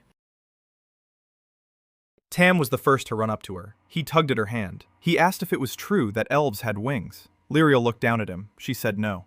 Tam asked what if they made some. Lyriel looked at Dan. Dan shrugged. Tam ran off. Lyriel watched him go, and there was something new on her face. Confusion. Like someone who walked into a room and forgot why. She had forgotten what it was like. When someone isn't afraid of you or hates you, just asks about wings. In the evening, she worked with runes, copper plates, symbols, channels. Dan brought her blueprints. She translated them into the language of runes. He'd say, I need to heat this spot up to this level. She'd draw a rune that did exactly that. He'd say, I need the water in this pipe to stay from freezing. She'd draw a rune for cold storage on the work, a rune for minimal heat. They didn't notice how they spent hours side by side, arguing about how to direct the flow of power through the copper tube, agreeing, arguing again. It was a working partnership. 2 masters with different knowledge bent over a single blueprint. But sometimes, rarely, their hands would accidentally touch over the copper plate, and neither would pull away. Rebecca arrived in the 7th month. Or rather, she was brought in. A caravan of 8 fugitives reached Muddy Ravine in 6 days through the forest. Rebecca was carried on a stretcher made of poles and cloaks. Her left arm hung at an awkward angle, an old fracture that had healed crookedly. The bone jutted out beneath the skin like a bump. Her arm was paralyzed from the elbow down, a scar across her right eyebrow. Dark, short hair, eyes gray and angry. 27 years old, a former sergeant in the Royal Infantry of Waldmark. She wasn't a slave, she was a deserter, stripped of her rank and sentenced to be sold for refusing to carry out a mage's order. The order was to shoot a village of peasants who were hiding elven refugees. Rebecca refused. Her sergeant's stripes were torn off on the parade ground. Her arm was broken in her cell when she resisted the guards. Then she was sold to a slave trader. Then she ran away. She killed the guard with a chain from her own shackles, and she walked through the forest until she collapsed. Dan examined her arm, a radius fracture, healed with a displacement. The nerves were damaged, the muscles atrophied. In his world, that would have meant surgery, a plate, screws, 6 months of rehabilitation. Here, he had no plates, no screws, and no anesthesia. He told Rebecca he couldn't fully repair her arm, but he could make it work, partially. Rebecca looked at him and said nothing. Then she said she didn't need an arm to pet kittens. She needed an arm to hold a sword. Dan worked on the prosthetic gauntlet for 2 weeks, with Bruni, with Lyriel. A steel frame, hinges at the wrist and elbow, leather straps to secure it to the forearm, a spring made of hardened steel to compensate for the weakness of the hand, and one rune, a small one, on the inside of the arm guard, a rune of fortification from Lyriel. It didn't grant strength, it provided rigidity. The metal didn't bend where it was supposed to hold. Rebecca put on the gauntlet, tightened the straps, bent her arm, straightened it, clenched her fist, unclenched it, picked up a knife from the table, twirled it, tossed it from hand to hand. Her face didn't change. She was a soldier. Soldiers don't show their emotions, but when she put down the knife and looked at Dan, there was something in her gray eyes that couldn't be put into words. She said one thing, what he needed. Dan said he needed a commander, someone who knew formation and tactics and discipline, someone who would turn peasants and slaves into fighters, because Baron Morvain would come sooner or later, and when he came, a single crossbow wouldn't be enough. Rebecca nodded. The next day she went out to the clearing beyond the village and lined up 12 men and 3 women in a row. Her voice was like iron, short, precise, no unnecessary words. She didn't inspire, she didn't shout, she told them what to do. She demonstrated, she repeated, she demonstrated again. By the end of the first day, 12 out of 15 could stand in a straight line and step forward in unison. That was a pittance for an army, but for people who had been slaves just yesterday, it was a feat. Dan was working on weapons at the time, with Bruni, a rifle, a firearm. He knew the principle, a barrel, a breech, gunpowder, bullet, ignition. Gunpowder is the main problem. Potassium nitrate, sulfur, charcoal. We have coal. Sulfur can be found at hot springs in the hills. One of the fugitives mentioned them. A 2-day journey. Nitrate. Manure piles. The soil under the old barns. Soaking. Filtration. Evaporation. A long process. Messy. Stinky. But possible. Dan sent 3 men for sulfur. He started gathering saltpeter himself. The stench was so bad that Bruni said they'd be better off forging swords like normal people. Dan said that a single volley of gunfire was worth 100 swords. Bruni didn't believe him. Not yet. Dan got his first gunpowder 3 weeks later. Black, grainy, smelling of sulfur and death. He poured a pinch onto a stone, held a flame to it. A flash, a pop, a cloud of smoke. Bruni jumped back and cursed in Dwarven.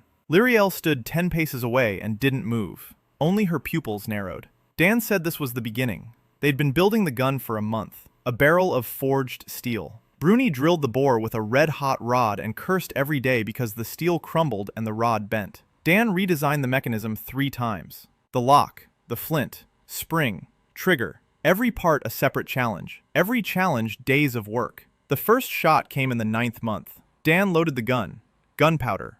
Wad. A lead bullet cast from a remelted sinker. He aimed at a log 30 paces away. He pulled the trigger. A roar. Smoke.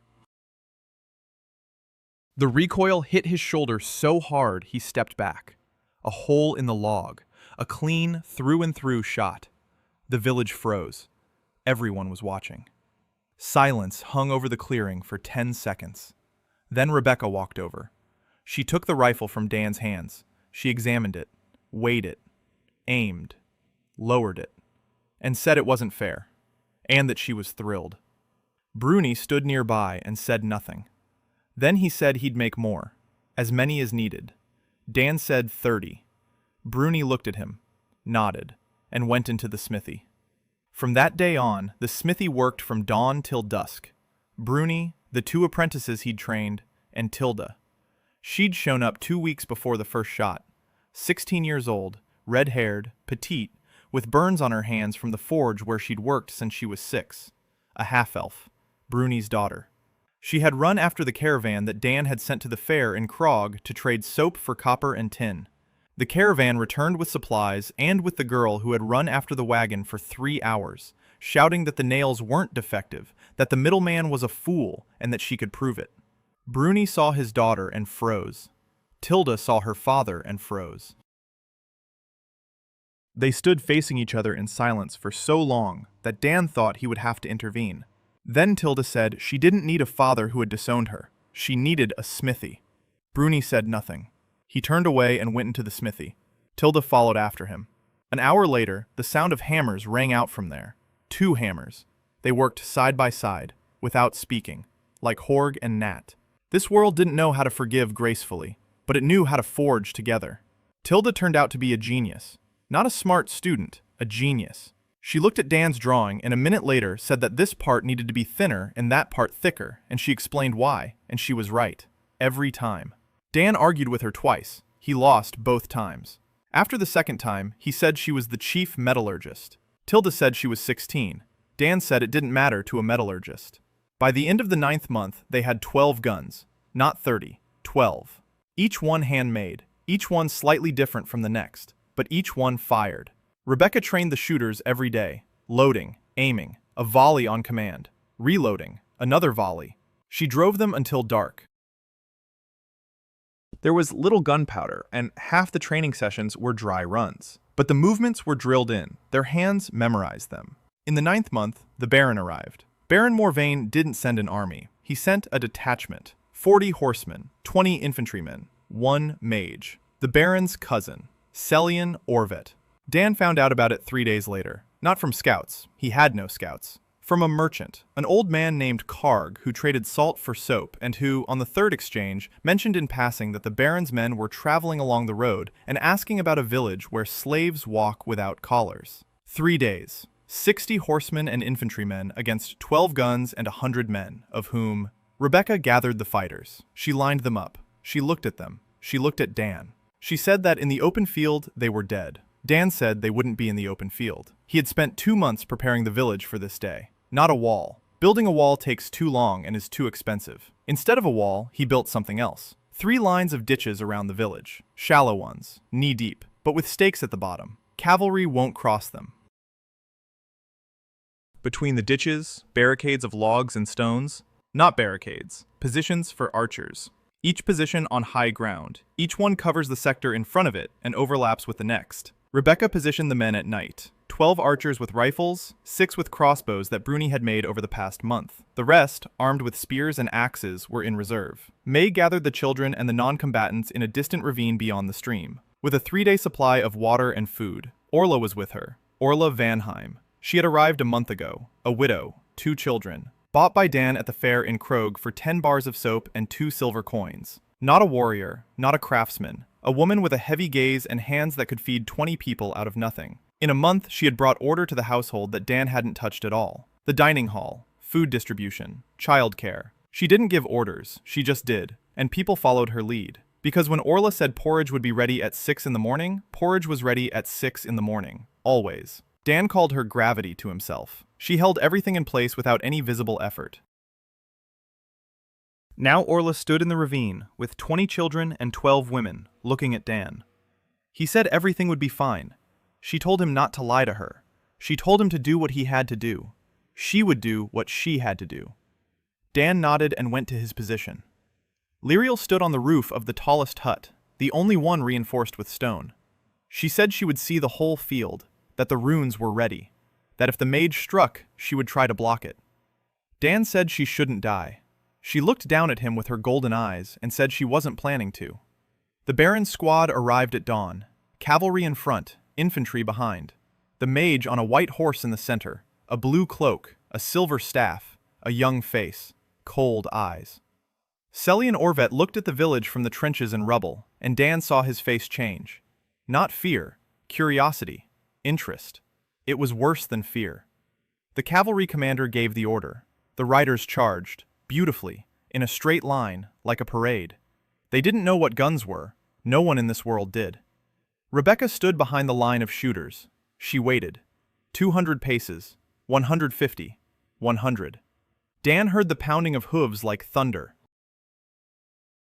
The ground shook. 70 paces. Rebecca gave the command. 12 guns fired simultaneously. The roar was so loud that branches rained down from the nearest tree. Smoke blanketed the field. When it cleared, 7 horses lay on the ground. 3 rolled along on their own momentum, their saddles empty. The remaining riders scattered in all directions. The horses were driven mad by the sound. They threw off their riders. They bit. The formation fell apart in seconds. Rebecca ordered a reload.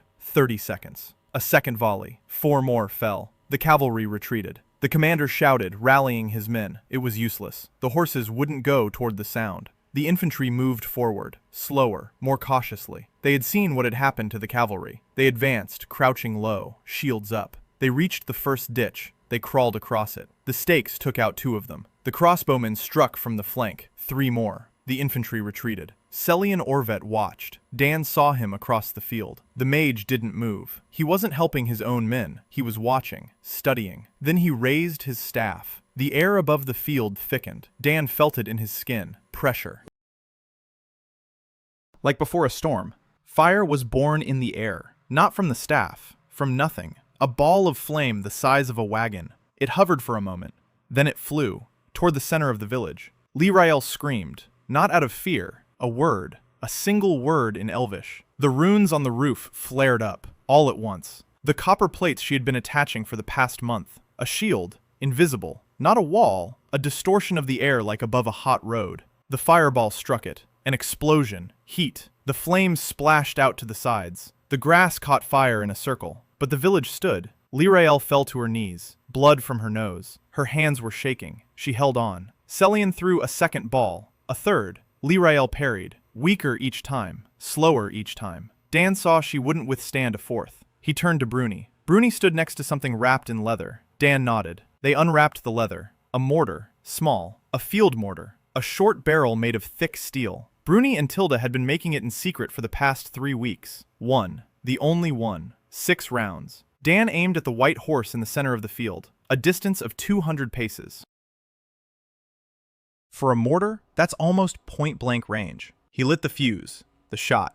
The sound was different, not the sharp crack of a rifle, a deep thud, as if the world had coughed. The iron-wrapped stone projectile flew in an arc. It hit the ground 5 paces from Celian, an explosion of dirt and stones. The horse reared up. Celian held on, but the shield he held around himself flickered. Dan reloaded. Second shot. Closer. 2 paces. Celian leapt from his horse. He raised his staff, fire in his hands. A third shot from the mortar. The projectile struck the mage's shield. The shield held, but Celian was knocked back 3 paces. He fell. He stood up, his face white with rage. A fourth volley of musket fire struck the infantry trying to bypass the ditches on the left. The infantry ran. The cavalry was already gone. Bodies and wounded horses remained on the field. Celian stood alone, in the middle of the field, with a staff in his hand. Dan watched him through the mortar's sight. 3 rounds left. Celian looked at the village, at the trenches, at the smoke from the guns, at the roof where Lirael lay. Then he turned and walked away. He just walked away, across the field, past the bodies.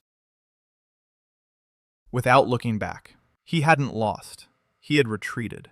Those were different things, and Dan understood the difference. The mage had seen everything he wanted to see, learned everything he wanted to know, and walked away to think. That was worse than defeat, because a fool attacks twice the same way. A smart man doesn't attack twice at all. He finds another way. Rebecca approached Dan. Her face was covered in soot. Her left wrist was splattered with dirt. She said they had 2 wounded. The enemy had 16 killed and at least that many wounded, a ratio of 1 to 8. Dan said the mage would return. Rebecca said she knew. She asked when. Dan said he didn't know. But when he returns, he won't bring 60. He'll bring an army. After the first battle, Dan didn't celebrate. He was calculating. Time, resources, people. It would take Celian Orvet at least 2 months to assemble a serious force. We need to convince the Baron. We need to get troops. We might need to turn to the theocracy. 2 months. Maybe 3. Dan set himself a deadline of 2. The day after the battle, he gathered everyone. 104 people. They stood in a clearing in front of the village.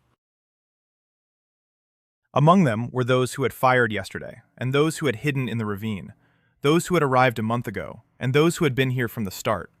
Dan stood before them, unarmed, in a shirt smeared with soot. He didn't give a speech. He said 3 things. First, we won because we were ready. Second, they'll be back, and there will be more of them. Third, we need to grow faster. Then he said, this place was no longer Muddy Ravine. Muddy Ravine was a slave village. That place no longer exists. There is sorghum, free land. Whoever wants to stay, builds. Whoever wants to leave, leaves in peace. No one left. Dan assigned people, not by choice, by skill. Rebecca, the army. Bruni and Tilda, the forge and weapons. May, medicine and supplies.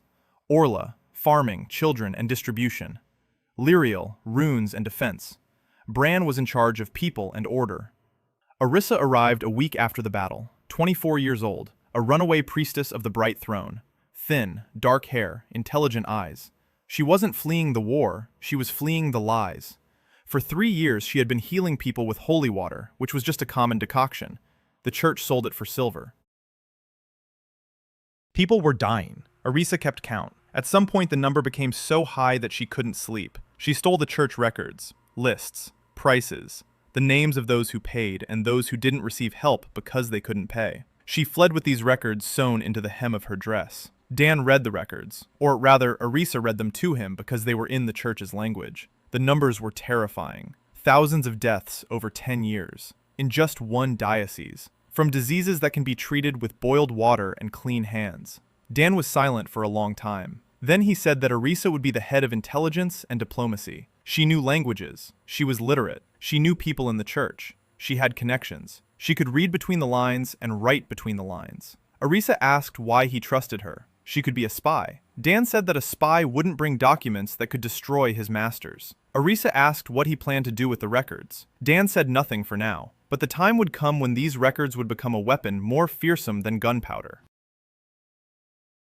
In 2 months, Sorg had changed so much that the man who had left after the battle would not have recognized him upon his return. The population had doubled, 200 people. Fugitives were pouring in. Word of a place where collars were removed and where guns struck down knights had spread throughout the province. Dan was building, every day, from dawn till dusk, a water system, wooden pipes made from hollowed-out tree trunks, from the spring on the hill down to the village, by gravity, clean water in every house without having to go to the well. When the water started flowing through the pipes and Orla turned on the faucet in the dining room and the stream hit the bucket, she stood and watched. Then she turned to Dan and said that if he built the same thing for the bathhouse, she would personally pray for him every evening. Dan built the bathhouse, the first in the province of Sorg in its entire history. Hot water, heating runes from Liriel, soap from May. When the village bathed for the first time, Bran stood at the entrance and wouldn't let anyone in without washing their hands. He had learned the word hygiene and now applied it to everything. Sewer system, May insisted. Covered ditches sloping away to carry waste from the dwellings. Cesspools designed for composting. The smell diminished. The flies diminished. Intestinal diseases nearly vanished. School, 1 room, clay floor. A blackboard made of planed wood. Chalk made from river limestone. Orissa taught literacy. 20 students aged 6 to 40. Tam sat in the front row and wrote letters with his tongue sticking out the side from trying so hard. May taught basic medicine. How to clean a wound. How to make a bandage. How to recognize a fever. How to brew a decoction. 10 simple rules that save lives. The forge worked in 3 shifts. Bruni and Tilda forged 28 guns. That makes 30 in total with the first batch. Plus a mortar. Plus 60 crossbows. Plus 100 spears. Rebecca drove the fighters relentlessly. Formation, formation, volley, reload, retreat, counterattack. She divided the men into squads of 10. Each squad was commanded by a squad leader. The squad leaders reported to her. She reported to Dan. Dan hardly ever interfered. He knew the theory. She knew the practice. Once he suggested a formation he'd seen in a book. Rebecca listened. She tried it. She said it was too complicated for these people. She suggested her own. Dan tried it. It worked better. After that, he stopped advising her on tactics. He did what he knew: weapons, communications, medicine, communications, telegraph. Dan had been thinking about this since the first month. Wires, battery, key, receiver. The principle was simple. An electric current through a wire. An interruption of the current is a signal. A long interruption and a short one. A dot and a dash. Morse code. He didn't remember the entire chart, but he remembered the principle, and he could make up his own. The problem was the power source, the battery, copper and zinc, acid. He had copper, he didn't have zinc, but he had lead, and he had tin from the fair. Dan experimented for a week. Copper and tin plates in a vinegar solution. Current flowed, weak, barely noticeable, but it flowed. Liriel sat nearby and watched. When Dan connected the wire to the plates and current ran through the copper wire, she said she could feel it. Power in the wire. Not magical, something else, but she could feel it. Dan said it was electricity. The word translated as tamed lightning. Liriel said her people knew lightning, but they had never tamed it. Dan said his people had tamed it, and that changed everything. The first telegraph line stretched from the village to the lookout post on the hill, a 2-hour walk away. A copper wire on wooden poles, a key, a receiver, 2 operators trained to tap and listen. When the first message came over the line, Dan sat at the receiver and listened to the clicks. 3 short, 3 long, 3 short. He smiled. For the first time in a long time. Rebecca asked what it meant. Dan said it meant they were no longer blind. Sorg proclaimed itself a principality at the end of the first year. Not because Dan wanted titles, because 4,000 people living in the same territory with an army, a court, and a manufactory, that's no longer a village. It was a state, and it needed a name. Dan chose the title himself. Master. Not prince, not king, not lord. Master. Because he built. And because in this world, where power was determined by blood and magic, the word master was a challenge. Anyone could become a master. Anyone who learns. Anyone who creates. Over the course of a year, Sorg had grown so much that Dan would sometimes stop on a hill and not recognize the place where the mud beam had stood. Stone houses instead of dugouts, paved paths, workshops, a 3-classroom school, a hospital, a real hospital with an operating room commanded by Arisa. Dan appointed her chief physician, not a priestess, a doctor, with real medicine, alcohol for antiseptics, ether for anesthesia, the first in this world. Dan had distilled it from alcohol and sulfuric acid for 3 weeks. The first operation under anesthesia was the removal of an inflamed appendix from a 12-year-old boy. Dan performed the surgery himself. Arisa assisted. May administered the anesthesia. The boy woke up alive. Arisa stood over him, her hands shaking. She had been treating people for 3 years with fake water, and now she stood in the operating room with a real scalpel and real medicine. Dan saw her face. Not joy, not pride, relief. Like someone who had carried a stone around their neck for 10 years and finally put it down. The first year and 4th month brought a telegraph line between Sorg and 2 distant settlements.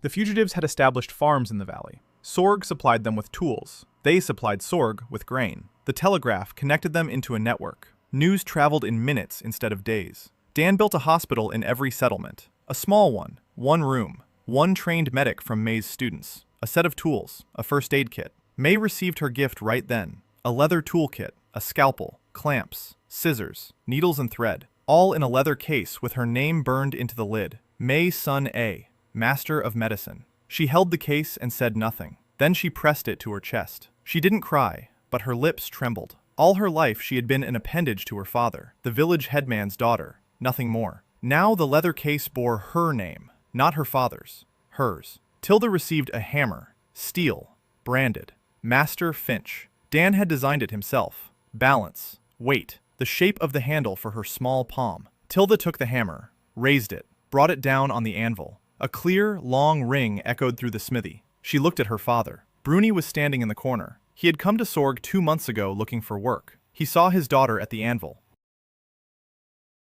He saw the hallmark on the hammer. Master Finch. His daughter, whom he had disowned. A master. He said nothing. But that evening, Tilda found a small bronze figurine at her door. A little hammer on a chain. The gnome master's symbol, the one a father gives to his child. She put it around her neck and never took it off again. Rebecca had earned the right, not the object, the right. In one of the skirmishes with the Baron's reconnaissance unit, they took a prisoner, an officer, one of those who gave the orders to burn villages. Rebecca recognized him, not personally, by his coat of arms, the regiment that had shot up that village on the mage's orders. Her regiment, her former regiment. Dan brought the prisoner to Rebecca. He said the decision was hers, not the court's, not up to Dan, up to her. Rebecca looked at the officer, for a long time. The officer looked at the floor. She asked if he remembered the village of Carn Hall. He said he didn't remember. She said the name again, slowly. He looked up. He recognized it. He turned pale. Rebecca was silent for a minute. Then she said he would live, that he would go to the hospital. They would treat his leg. Then he would leave. And he would tell his people that Sorg takes prisoners and doesn't kill, because that is worse than murder. The officer didn't understand. Rebecca explained. A dead prisoner is anger. A living prisoner is doubt. A soldier who knows the enemy won't kill him fights worse, because he has somewhere to retreat to. Dan stood nearby and said nothing. Then he nodded. Rebecca wasn't just a commander. She was a strategist. 1 year and 8 months. War with the coalition of 3 barons. Morvain had convinced 2 neighbors, 3,000 soldiers, 5 mages, siege engines, against 1,000 Sorg fighters. Rebecca chose a position, not in Sorg, not behind the walls, at a pass 2 days' march away, a bottleneck, forest on both sides. The telegraph reported the army's movement 3 days in advance. Rebecca managed to occupy the pass. Trenches, gun emplacements, mortars, 3 of them now. Medic staff in the rear. May commanded the hospital. 8 medics, instruments, bandages, alcohol, ether, more than in any army in this world. The battle lasted 2 days. On the first day, the coalition attacked head-on. They lost 400 men in 6 hours. Rifle fire from the positions. Mortars on clusters, crossbows from the flanks. Mages tried to break through. Lyriel, with 3 apprentices she'd found among the fugitive elves, held the rune shield. Not alone, the 5 of them. The shield didn't break.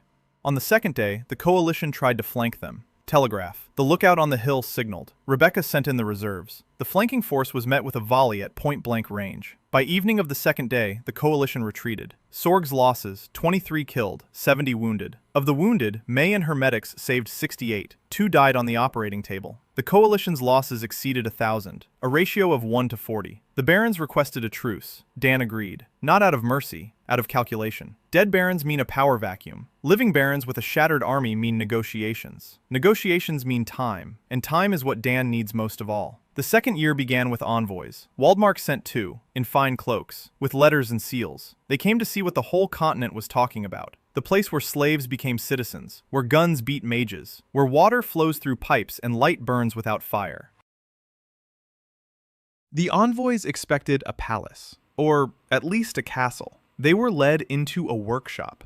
Dan came out to meet them in a work shirt, with oil on his hands from repairing a lathe, the first lathe in this world, powered by a water wheel. He wiped his hands with a rag. He said he was sorry for his appearance. He had been milking a goat. The envoys exchanged glances. One of them later wrote in a report that the ruler of Sorg had greeted them as a craftsman greets a neighbor, without an entourage, without a crown, with calluses. It became a legend faster than any victory. Negotiations with Waldmark lasted 3 weeks. Arisa led them. Dan was present, but she did the talking, in 3 languages, with a smile that promised nothing and denied nothing. Waldmark wanted a trade agreement, soap, paper, steel, medical knowledge. Sorg wanted recognition, independence, the right to his own territory. And one thing Arisa bargained for on the last day, a ban on the sale of slaves through Waldmark's territory. Not the abolition of slavery, that would have been too much. A ban on transit, a small step, the first. The ambassadors left with a box of soap, 10 sheets of paper, and a treaty that put Sorg on the world map. Year 2, month 6, the steam engine. Dan had been working on it for 6 months. The principle is simple. Water, steam, pressure, piston, rotation. The practice is complicated. A boiler that holds pressure, a piston that doesn't seize, valves that don't leak, seals that don't burn. Bruni cursed at every single part. Tilda cursed at Bruni for cursing instead of thinking. Lyriel silently inscribed runes of sealing and heat resistance at the critical joints. The first engine started up at dawn. Dan stood before it and listened. The puffing, rhythmic, alive, like the breath of a new creature. The piston moved up and down. The flywheel turned. Slowly, heavily, but it turned. Tilda stood nearby and said nothing. Then she said it was the ugliest thing she'd ever seen in her life, and that it was beautiful. The first train ran 2 months later, a narrow-gauge line, 12 kilometers, from Sorg to the distant farm. Steel rails, a wooden car, a locomotive the size of a large wagon, the speed of a pedestrian, but it hauled a load that used to be carried by 20 horses. When the train had traveled the first kilometer, Dan walked alongside it and watched. The wheels clattered on the rails. Steam billowed into the sky. Children ran along the tracks and shouted. Orla stood on the platform with a basket of food for the farm workers. She said that if that monster whistled one more time, her children wouldn't sleep until morning. Then she smiled. The first slave revolt in the neighboring kingdom broke out a month after the train's launch. Not in Waldmark, in Ostrain, the mines. 1,000 slaves. They revolted and came to the surface with pickaxes and hammers. Their homemade flags bore a gear, the symbol of Sorg. A symbol Tilda had devised because she said a crown was silly and a gear was honest. The uprising was crushed within a week, brutally. 100 executed. The rest were sent back to the mines. But flags with gears were found all over Ostrain for months afterward. Arisa reported to Dan. He was sitting at a table in the workshop, blueprints all around, a mug of herbal tea. He listened. Then he said they weren't ready to help everyone. Not yet. Arisa said that if they didn't help, people would stop believing. Dan said that if they spread themselves too thin and lost, people would stop living. He chose a strategy, not a sword, knowledge. Arisa created a network, a quiet one, through merchants, through fugitive priests, through smugglers. It wasn't soldiers leaving Sorg, instructions were leaving. How to make soap, how to boil water, how to make gunpowder, how to remove a simple collar. Sheets of paper with drawings and text, anonymous, unsigned. They were found in taverns, in slave barracks, in church basements. Dan called them seeds, Arisa called it war. They were both right. In those months, Lyriel did what no elf had ever done in the entire history of Arcania. She connected elven runes to the electrical grid. Copper wires ran from a generator driven by a steam engine. Current flowed through the wires. Glass bulbs containing filaments hung from poles along the streets of Sorg. Light bulbs. Dan made the filaments from charred bamboo. Lyriel did something else. She discovered that electricity could be channeled through runes. And runes could be powered by electricity instead of their own life force. This changed everything. Runes were no longer the privilege of mages. Runes were becoming technology. That evening, when the first light bulbs lit up on Sorg Street, Lyriel stood beneath a lamppost and looked up. The light fell on her face. Soft. Even. Not fire. Not magic. Both at the same time. She laughed. Quietly. For the first time in all the time Dan had known her. The laugh was short. Almost silent. But it was there. And Dan stood 10 paces away and couldn't look away. Because Lyriel's laugh sounded like something worth breaking your neck on the stairs in another world for. The army of the Theocracy of the Bright Throne approached Sorg at the beginning of the 3rd year. 20,000 soldiers, 4 battle mages, siege elementals of stone and fire, a supply train for a 3-day march, banners with a golden sun stretching to the horizon. They were led by Celian Orvet, alive, angry, with a new staff of black wood and silver. He had spent a year. He had convinced the Theocracy that Sorg was not a rebellious village, but a threat to the magical order of the world. And he was right. Dan knew he was coming. The telegraph, Arisa's intelligence, merchants from the south. He had known for 2 weeks. It was enough. Sorg had been preparing for this from day one. 3,000 fighters, rifles, 8 mortars, field hospitals, a telegraph network. Rebecca stood on the wall that Dan had finally built over the past year. Stone, with embrasures, with positions for mortars. She looked at the army on the plain and said nothing. Then she said there were 7 times as many of them. Dan said that last time there were 3 times as many, and nothing happened. Rebecca looked at him. She didn't smile, but her eyes grew a little warmer. She said that if they survived, she would teach him how to wield a sword. Because watching him wave a stick around during training was unbearable. Dan said it was a deal. The plan was different. Not a pass, not an ambush. Defense, walls, positions, depth. And one thing Dan had been preparing for and that only he and Lyriel knew about. Sorg's electrical grid. Generators, wires, lampposts all around the perimeter. And Lyriel's runes on every post. Not runes of light. Runes she'd been drawing at night while everyone slept. Runes that turned the lampposts into conduits of power. Not electric, not magical. Both. Lyriel stood on the roof of Sorg's main building. The building that Dan called City Hall, and she called New Grove. She was in a dress, not in battle gear, in a white dress that May had sewn for her based on an elven design, made from Sorg's finest fabric. Her silver hair fell loose to her waist. The runes on her copper bracelets glowed with a steady golden light. She was so beautiful that Dan's breath caught in his throat, and she was ready. Celian struck at dawn.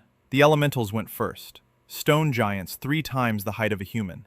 They advanced on the wall, and the wall trembled. The mortars struck. The first elemental crumbled, the second pressed on, the third, the fourth. Mages rained fire upon the walls. Stone cracked, smoke, roar, screams. Rebecca ordered a cutoff. Rifle fire at the infantry following the elementals. A volley, reloading, a volley. The enemy lines thinned but did not stop. 20,000 is a mass. A mass overwhelms with numbers. The mortars couldn't keep up. The rifles couldn't keep up. The enemy reached the wall. The assault began. Ladders, grappling hooks. The first soldiers began climbing up. Rebecca threw in the reserves, hand-to-hand combat on the wall. The bracelet on her left wrist glistened with blood. She fought in the front row, as always. Celian stood behind his army's line. He raised his staff. The sky darkened. Fire gathered into a cloud. Not a ball, a storm. A fiery storm that was supposed to engulf all of Sorg. This was his main strike. Everything that had come before was just reconnaissance. Dan looked at Lyriel. She was standing on the roof. Her hands were raised. Her eyes were closed. Her lips moved silently.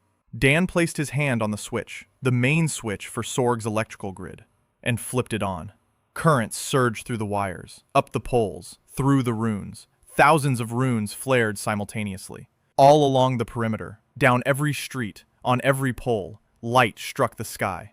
Not electric light, not magical light, a light this world had never seen. Synthesis. Technology and magic fused into one. Lyriel directed it. Her magic flowed through the wires like blood through veins. The runes amplified the current. The current amplified the runes. Feedback, resonance. Lyriel opened her eyes, golden, shining, like two little suns. She shouted a word in Old Elvish. A shield rose above Sword. Not a wall, a dome. Celian's fiery storm struck it. The sky flashed. The earth shook. Windows shattered in the nearest houses. But the dome held. Lyriel held. The web held. The fire spread across the dome and flared out to the sides. It scorched the grass for half a mile around. But Sorg stood. Celian stood in the field and watched, his face blank. He didn't understand. His best strike. A firestorm that could have burned the castle to the ground. And the village of former slaves still stood, under a light that shouldn't exist. Then Rebecca counterattacked. The gates opened. Sorg's ranks marched out into the field. No mages, no banners. In plain gray uniforms, with rifles, with medics in the rear. Above them, thousands of lamps burned on poles, light like day in the middle of the night. The Theocracy's army saw them and crumbled, not from the guns, from the light, from the ranks that marched in perfect order and were unafraid, from the volleys that thundered like a single blow, from people who were neither mages nor knights but marched forward. The infantry ran. The first mage fell from a mortar volley, the second surrendered. The two remaining teleported away. Cowardly magic that takes one and abandons thousands. Celian did not run. He moved forward, alone, across the field past his fleeing soldiers, a staff in his hand, fire in his eyes. He was heading toward the wall, toward Dan. Rebecca raised her rifle. Dan placed his hand on the barrel and lowered it. He stepped out to meet him. They stood 20 paces apart, a mage and an engineer. Fire and steel. Celian said that Dan didn't understand what he had started, that accessible power would destroy the world, that people weren't ready, that there would be wars more terrible than anything that had come before, that equality is a myth, and that whoever gives weapons to everyone is not a liberator but a destroyer. Dan listened. Then he said he understood, every word, and that this was precisely why he had started, because a world where power belongs to the few is already burning. It has been burning for 30 years. It has been burning for 1,000 years, just quietly, in slave barracks, in elven groves, in villages being burned down on a mage's orders. Dan said he wasn't giving weapons, he was giving knowledge, and knowledge isn't fire, it's light. And the difference lies in who carries it. Celian raised his staff. Fire flared up, the final blow. 12 guns fired simultaneously. Rebecca gave the command a second before the flash. Celian fell. The staff rolled through the mud. The fire went out. The mage lay on the ground, staring at the sky, blood on his lips. He whispered that Dan would regret it. Then he closed his eyes. Dan stood over him. He looked down. Then he dropped to one knee. He checked for a pulse. None. He closed the mage's eyes. He stood up. He turned to Sorg. The Theocracy's army was fleeing. Bodies and abandoned banners remained on the field. Lamps burned above Sorg. Thousands of them. In their light, the city stood like a beacon, visible for miles. Rebecca approached, dirty, covered in soot, with a bandaged arm, blood on her sleeve. She said the losses were heavy, 112 killed, 300 wounded, but they were holding their ground. Dan nodded. 112. He would remember every name. In the morning, May worked at the hospital. 14 hours. She saved 41, lost 9. She wrote down every one. The whole town fed Orla. Her soup kitchens worked all night. Hot porridge, tea. Clean water. She stood by the cauldron with a ladle and handed out food to the wounded and the healthy alike. The children slept in the town hall basement. Orla's children and all the rest. She checked on everyone. Everyone is breathing. Everyone is alive. The first winter in Sorge when no one died of starvation was long ago, but this night, when no one died of indifference, was more important. Tilda repaired guns all night. 3 broken mechanisms, 2 bent barrels. Master Finch's hammer clanged in the smithy until dawn. Arisa sent out pigeons, to every settlement in Sorg, to every city where she had people. One message: Sorg stands. At dawn, Dan stood on the city wall, dirty, covered in soot, with a bandaged arm. Lyriel approached him, for the first time in a white dress, not a battle dress. The dress was covered in soot and one arm was burned, but she walked straight ahead. She stopped beside him. She looked out at the plain, at the bodies, at the abandoned banners, at the horizon where the sun was rising, red and heavy. She said that she had once thought she was witnessing the sunset of her people, that it was all over, that the elves would fade away and the world would forget their names. But it turned out she had seen the dawn of a new world. Not his world, not hers, theirs, a shared one. And she wants to see this dawn through to the end.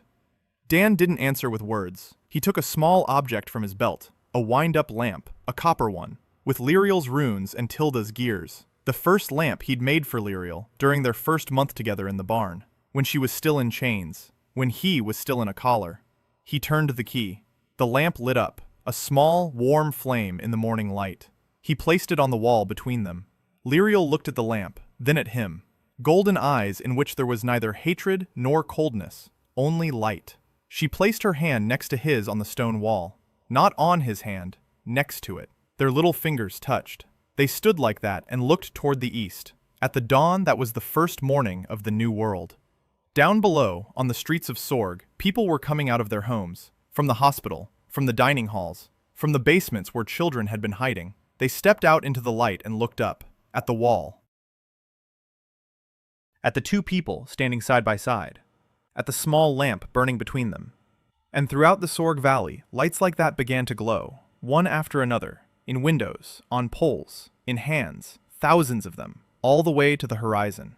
Tilda lit hers in the smithy, May in the hospital, Rebecca at the gate, Orla on the threshold of the dining hall where her children had finally woken up and were standing beside her, clutching her skirt, Bran at his house, old Horg by the fence, Tam on the roof with a homemade lantern made from a tin can and a candle, Nat by the stable, Arissa on the tower with the pigeons, Bruni by the anvil, Freya by the well, each with their own light, small, warm, alive. The continent did not yet know what had changed. The 3 kingdoms still stood. Slavery still existed. Collars still glowed on strangers' necks. But in the Sorg Valley, thousands of lights burned, and each one said the same thing. We are here, we are free, and we will not be extinguished.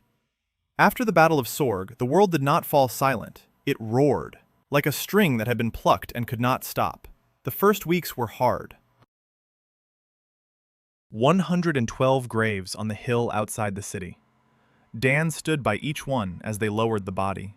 He memorized the names, faces, those he knew and those he didn't have time to get to know.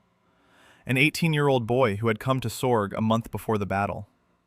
A 32-year-old woman who stood on the wall with a crossbow because her children were below.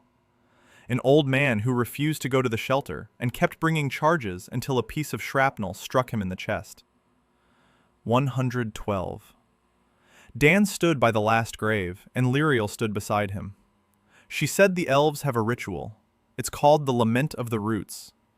When someone dies, their name is spoken aloud, and a tree is planted, so the roots may remember.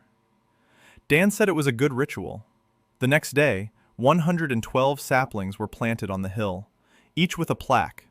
Name, age, where they came from. Tilda forged the plaques out of copper, each one by hand. Her hands were black from the work, and her eyes red from what she wouldn't say out loud. She knew 3 of the dead personally. One had taught her son how to sharpen a knife. The city fed the eagle, every day, 3 times, without a break. Without complaint, the dining halls were open. The children were fed. The wounded received food at the hospital. She walked between the tables and checked. Every plate, every glass. Her children followed her like shadows. They hadn't let their mother out of their sight since that night when the earth shook from the elemental's blows. Dan saw this and one evening approached Orla. She was standing at the stove, a cast iron one, with 8 burners, the very one Dan had designed for the children's cafeterias 6 months ago. He said he wanted to show her something, led her out onto the porch, showed her the numbers on a sheet of paper, statistics from Sorg's first winter, not a single death from starvation. Not one. For the first time in the history of this place, Orla looked at the numbers. Then she looked up. Then she silently hugged him, in front of everyone. Anyone passing by saw it. Dan hadn't expected that. He stood with his hands at his sides for a second. Then he hugged her back, briefly, awkwardly. Orla stepped back, wiped her eyes with the corner of her apron, said the soup was getting cold, and left. May was working. She was always working. The hospital. 300 wounded after the battle, 60 in critical condition, 9 died on the operating table. She kept the rest alive. With a team of 12 medics she'd trained herself, bandaging, surgeries, anesthesia, antiseptics, rehabilitation, words that didn't exist in any Arcanian language a year ago. May knew them all. She walked through the wards and checked on everyone. Names, temperature, bandages, stitches. She didn't miss a single one. One night, Dan walked into the hospital and found her asleep in a chair by the bed of a critically wounded man, her head in her hands, a leather case with instruments and her name pressed to her chest, like a child clutching a favorite toy. He covered her with a blanket and without waking her. Arissa worked differently, quietly, invisibly. Pigeons flew from Sorg every day. Messages, instructions, negotiations. She wove a web that spanned the 3 kingdoms. Merchants, defector priests, former slaves, officials who'd had enough. Arissa knew names, connections, weaknesses. She could, with a single letter, set 2 barons at odds or reconcile 3 guilds. Dan asked her once if it wasn't hard for her. She asked, what exactly? He said, lying. She said she wasn't lying. She tells different people different parts of the truth. That isn't a lie. It's diplomacy. Then she paused and said that she used to lie every day. For 3 years. Fake water. Fake prayers. And now, when she writes that Sorg truly heals people, it's the truth. For the first time in her life, the truth is the best weapon. She smiled. A rare smile. A genuine one. Rebecca trained the army. Every day. No days off. Casualties in battle revealed weak spots. The right flank faltered during the assault on the wall. The 3rd squad panicked at the sight of the elemental. 2 archers missed from 20 paces because their hands were shaking. Rebecca didn't punish them. She trained them. Over and over. Until the body remembered. Until fear became a habit, and the habit became discipline. She stood in front of the formation and said that fear was normal. That a hero wasn't someone who wasn't afraid, but someone who was afraid and stood their ground. The soldiers listened. She was one of them. With a sling on her broken arm, with a scar across her eyebrow. She didn't send people where she wouldn't go herself, and they knew it. A month after the battle, the elves arrived. Not fugitives, not slaves, warriors. 12 of them, from the deep forest. Survivors. Those who had hidden for 30 years in the ruins of the burned groves. They came for Lyriel. They were led by an elf named Kalen. Tall, silver hair, a scar across half his face, a bow on his back. Eyes like a winter lake. He stood before the gates of Sorg and demanded the return of the Moonweaver princess. Rebecca came out onto the wall with a rifle. Dan came out to the gates, unarmed. He said that Lyriel was free and would decide for herself. Kalen said that humans had no right to decide for the elven princess. Dan said he wasn't deciding anything. Lyriel came out, in a white dress, with copper runic bracelets, with silver hair down to her waist. Kalen saw her and fell to one knee. The other 11 followed him. They hadn't seen the princess in 30 years. She had been a legend to them, a ghost. And here she stood, alive, with a fire in her golden eyes that she hadn't had when they last saw her. Lyriel looked at Kalen. She said she was standing up. He stood up. She said she wouldn't return to the forest, that the forest was no more. That hiding in the ruins was no life, but a slow death. That here in Sorg she had found what she hadn't been able to find for 30 years. Not a home, not safety, a purpose. Kalen looked at her, then at Dan, then at the city beyond the gates, at the stone walls, at the lamps, at the people in gray uniforms, at the smoke from the smithy, at the children running down the cobblestone street. He asked what kind of place this was. Lyriel said it was a place where collars were removed. Kalen was silent for a long time. Then he said that the 12 elves in the forest had no collars, but they had no future either. Lyriel said they did now. 12 elven warriors entered Sorg, not as prisoners, not as guests, as citizens. Kalen took off his bow and laid it at Lyriel's feet, an ancient elven gesture, an oath. Not to her, to the place she had chosen. Lyriel picked up the bow, returned it to him, and said that bows were needed in Sorg. Arrows, too. Kalen allowed himself a smile. The first time in 15 years, according to his people. That evening, Dan sat in the workshop. Blueprints, maps, lists. He was working on next year's plan. Expansion, new settlements, roads, bridges. A second railway line. Schools in every village. Hospitals in every village. And one task he had been putting off since day one. The collar. His collar. Dead. It lay in a desk drawer. He would take it out sometimes and look at it. The runes on it were different, more complex, deeper. The crown of sorrow, an artifact bestowed upon one person per generation, for a soul from the underworld, from his world. Someone had brought him here. Someone had placed this collar on him. Not the mages of Arcania, someone else, from the interworld. Those who ensure the worlds do not intersect. He hadn't slipped on his own. There was a mark on the stairs, as if someone had run a finger across the ice. And the collar recognized him before he recognized the collar. Dan put the collar back in the drawer. He closed it. That was a question for another day. Right now, there's a city that needs to be built. People who need to be fed and taught and healed. A world that needs to be changed. The answers will come. He knew that. Because those who brought him here will sooner or later come looking for the answer themselves. Third year in Arcania. Dan stood on a hill above the valley and looked down. He did this every morning. A habit. A ritual. A check to make sure it was all real. Below lay Sorg.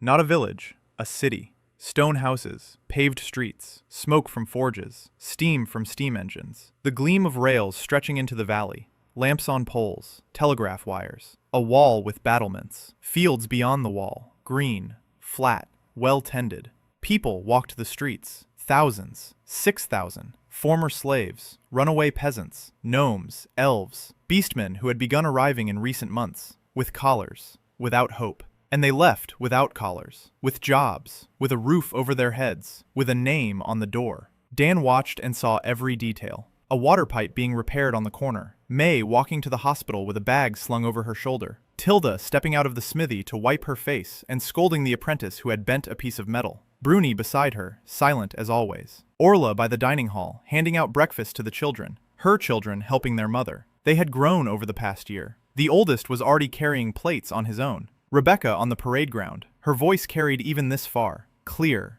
steady, steely. Arisu on the tower with the pigeons, a slender figure against the sky. Brana at City Hall, talking to the new arrivals. Old Horg by the fence. He hardly worked anymore. He sat on a bench and looked out over the city. Sometimes he smiled. Tema running to school with a book under his arm. A book printed at Sorg's printing house. Arcania's first printing house. Nada at the stables, grooming a horse and quietly humming something. Kalen and his elves on the wall, silent, alert. Sorg's best archers. Lyriel. She was walking down the street below. Silver hair in the morning breeze. A white dress. Copper bracelets. She was carrying a stack of papers. Blueprints for the new power plant. A second generator. More powerful. With a rune amplifier. Her design. Not Dan's. Hers. She raised her head and looked at the hill. She saw him. Raised her hand. Didn't wave. Just raised her palm. Dan raised his. That was enough. Between them lay distance, and thousands of people, and the city, and work, and everything they had built. And that was enough. Because every evening they would sit in the workshop over the blueprints, and their hands would rest side by side on the table. And that was enough too. For now. Dan walked down the hill. He entered the city. He walked down the street, and people greeted him. They didn't bow. They greeted him. Master. Good morning, Master. Master, may I ask a question? Master, my roof is leaking. Master, is it true that you're from another world? He answered. Everyone, good morning. Ask away. I'll send someone. No, I'm just an engineer. He reached the workshop. He sat down at the table. Before him lay a map of Arcania, a large one, on 4 sheets of paper glued together. Arisa had been compiling it for 2 months, using data from intelligence, merchants, and ambassadors. 3 kingdoms, Waldmark in the west, Ostrain in the east, the Theocracy in the south, and a tiny dot in the center, Sorg. A tiny dot that changed everything. Waldmark traded with them. Ostrain feared them. The Theocracy hated them. Slave barracks were burning on the borders of Ostrain. Uprisings flared up every month. Flags with gears, leaflets with instructions, soap, gunpowder, knowledge. The seeds Dan had sown through Arisa were sprouting. The Theocracy was assembling a new army. Without Celian, he was dead. But the Theocracy was more than just one mage. Arissa reported that legions were forming in the south, that the church had declared Sorg a heresy, that a bounty of 1,000 gold pieces had been placed on the master's head. Dan smirked. 1,000 gold pieces. During his year of slavery, he had been bought for 3 silver coins. Progress. He worked until noon. Blueprints for new weapons. Not rifles. Rifles were last year. Cannons. Rifled. With sights. Long range. And something else. Dan had been thinking about this for a long time. A hot air balloon. Fabric. Hot air. A basket. An observer with a telegraph key. Eyes in the sky. When he told Rebecca the idea, she looked at him in silence for 30 seconds. Then she said he was crazy. Then she asked when it would be ready. May came at noon. She came every day at that time, with a report on hospital affairs, and with lunch for Dan, which he would forget if it wasn't brought to him. She set the plate on the table next to the blueprints and waited silently for him to eat. Today she set the plate down and didn't leave. Dan looked at her. She stood there, twisting the hem of her apron with her hands. He asked what was wrong. She said she'd delivered a baby yesterday. The 12th this year. The mother is alive. The baby is alive. A boy. Healthy. Dan said that was good. May said the mother had named the boy Dan. He fell silent. May said this was the 3rd child in Sorg named after him. He didn't know what to say. May said it wasn't about the name. It was about the fact that a year ago, this mother had been a slave. She would have given birth in the dirt, on straw, without help, with a 50-50 chance that she and the baby would have died. But yesterday, she was lying in a clean ward, with a doctor, with instruments, with antiseptic. And she's alive, and the baby is alive, and it's no miracle. It's soap and boiled water and the 12 simple rules May teaches every week. May said this in an even voice. No trembling, no tears, like a medic, like a master of her craft. Then she turned and left. At the threshold, she turned back and told him to eat the soup while it was hot. In the evening, Dan sat on the wall, alone, watching the sunset. The city below was lighting its lamps, one by one, street lamps, candles in the windows, torches at the gates, warm light in the twilight. Lyriel came up to him, with 2 mugs, herbal tea, hot. She handed him one. They sat side by side and drank tea. She said that the elven runes she had woven into the power grid were doing what her ancestors could not. Her mother had been the greatest rune weaver of Moon Grove, but even she could not light 1,000 lamps at once, and Lyriel can. Not because she is stronger, because she has wires, and a generator, and an engineer who explained to her what a closed circuit was. She said it was strange, that her people's greatness had fallen because it belonged to the few, and that she had found a way to restore it, by giving it to everyone. Dan said it wasn't strange, that this was progress. She looked at him, for a long time. Then she said she wanted to show him something. She pulled a scroll from her bosom, unrolled it, a diagram, but not a technical one, a runic one. A diagram she'd been drawing for 3 months, a rune to remove the collar. Not through a deflector plate, not through her power. A rune that could be carved onto a copper coin, activated with a single touch, by anyone, without magic, without elven blood, anyone. He held the coin against the collar. The collar was dead. Dan looked at the drawing. His hands weren't shaking. But something inside stirred. He asked if it worked. Lyriel said she'd tested it on 3 collars. It works, on any standard collar worn by human mages. Thousands of such coins, tens of thousands, through Arissa's network, through merchants, through fugitives, into every slave barracks, into every stable, into every pit where a creature in a collar. Coins, small, copper, with a rune that removed the chains. Dan placed the scroll on his lap. He looked at Lyriel. She was looking at him, golden eyes in the light of the sunset. He said that this changes everything. She said she knew. He said they would be hated for this, every mage, every slave trader, every king. She said she knew. He said it was the right thing to do. She said she knew. They sat on the wall and watched the sunset. Between them, on a rock, lay a copper coin with a rune, small, dull, plain, and capable of removing a collar from any neck in Arcanea. Dan picked up the coin, turned it over in his fingers, put it in his pocket. Tomorrow he would show it to Arissa. The day after tomorrow, Tilda would start minting them by the hundreds. In a week, the first batch would leave with a caravan heading south. In a month, the first slave in Austrian would press the coin against his collar, and the collar would fall, and the world would shudder. But that was tomorrow. Today he sat on a wall next to an elf who had been in chains for 30 years and who had just created the key to all the chains in the world. The city below was alive, breathing, ablaze with thousands of lights. Orla was putting the children to bed. May was finishing her rounds. Rebecca was checking the posts. Tilda was extinguishing the forge. Bruni was locking up the smithy. Arisa was writing letters by candlelight. Bran was locking up the town hall. Tam was reading a book under the covers with a homemade lantern. Nat was cleaning his harness, humming to himself. Kaelin stood on the wall, silent as a shadow, and gazed into the darkness. Horg sat on a bench and smiled. Freya, who had once nearly been sold at the fair, was teaching an evening literacy class for the new arrivals. 12 students, former slaves. They were learning the letters, their names. The first word each of them wrote was the same: free. Dan didn't build this world alone. He lit the first spark. He drew the first sketch. He boiled the first bar of soap.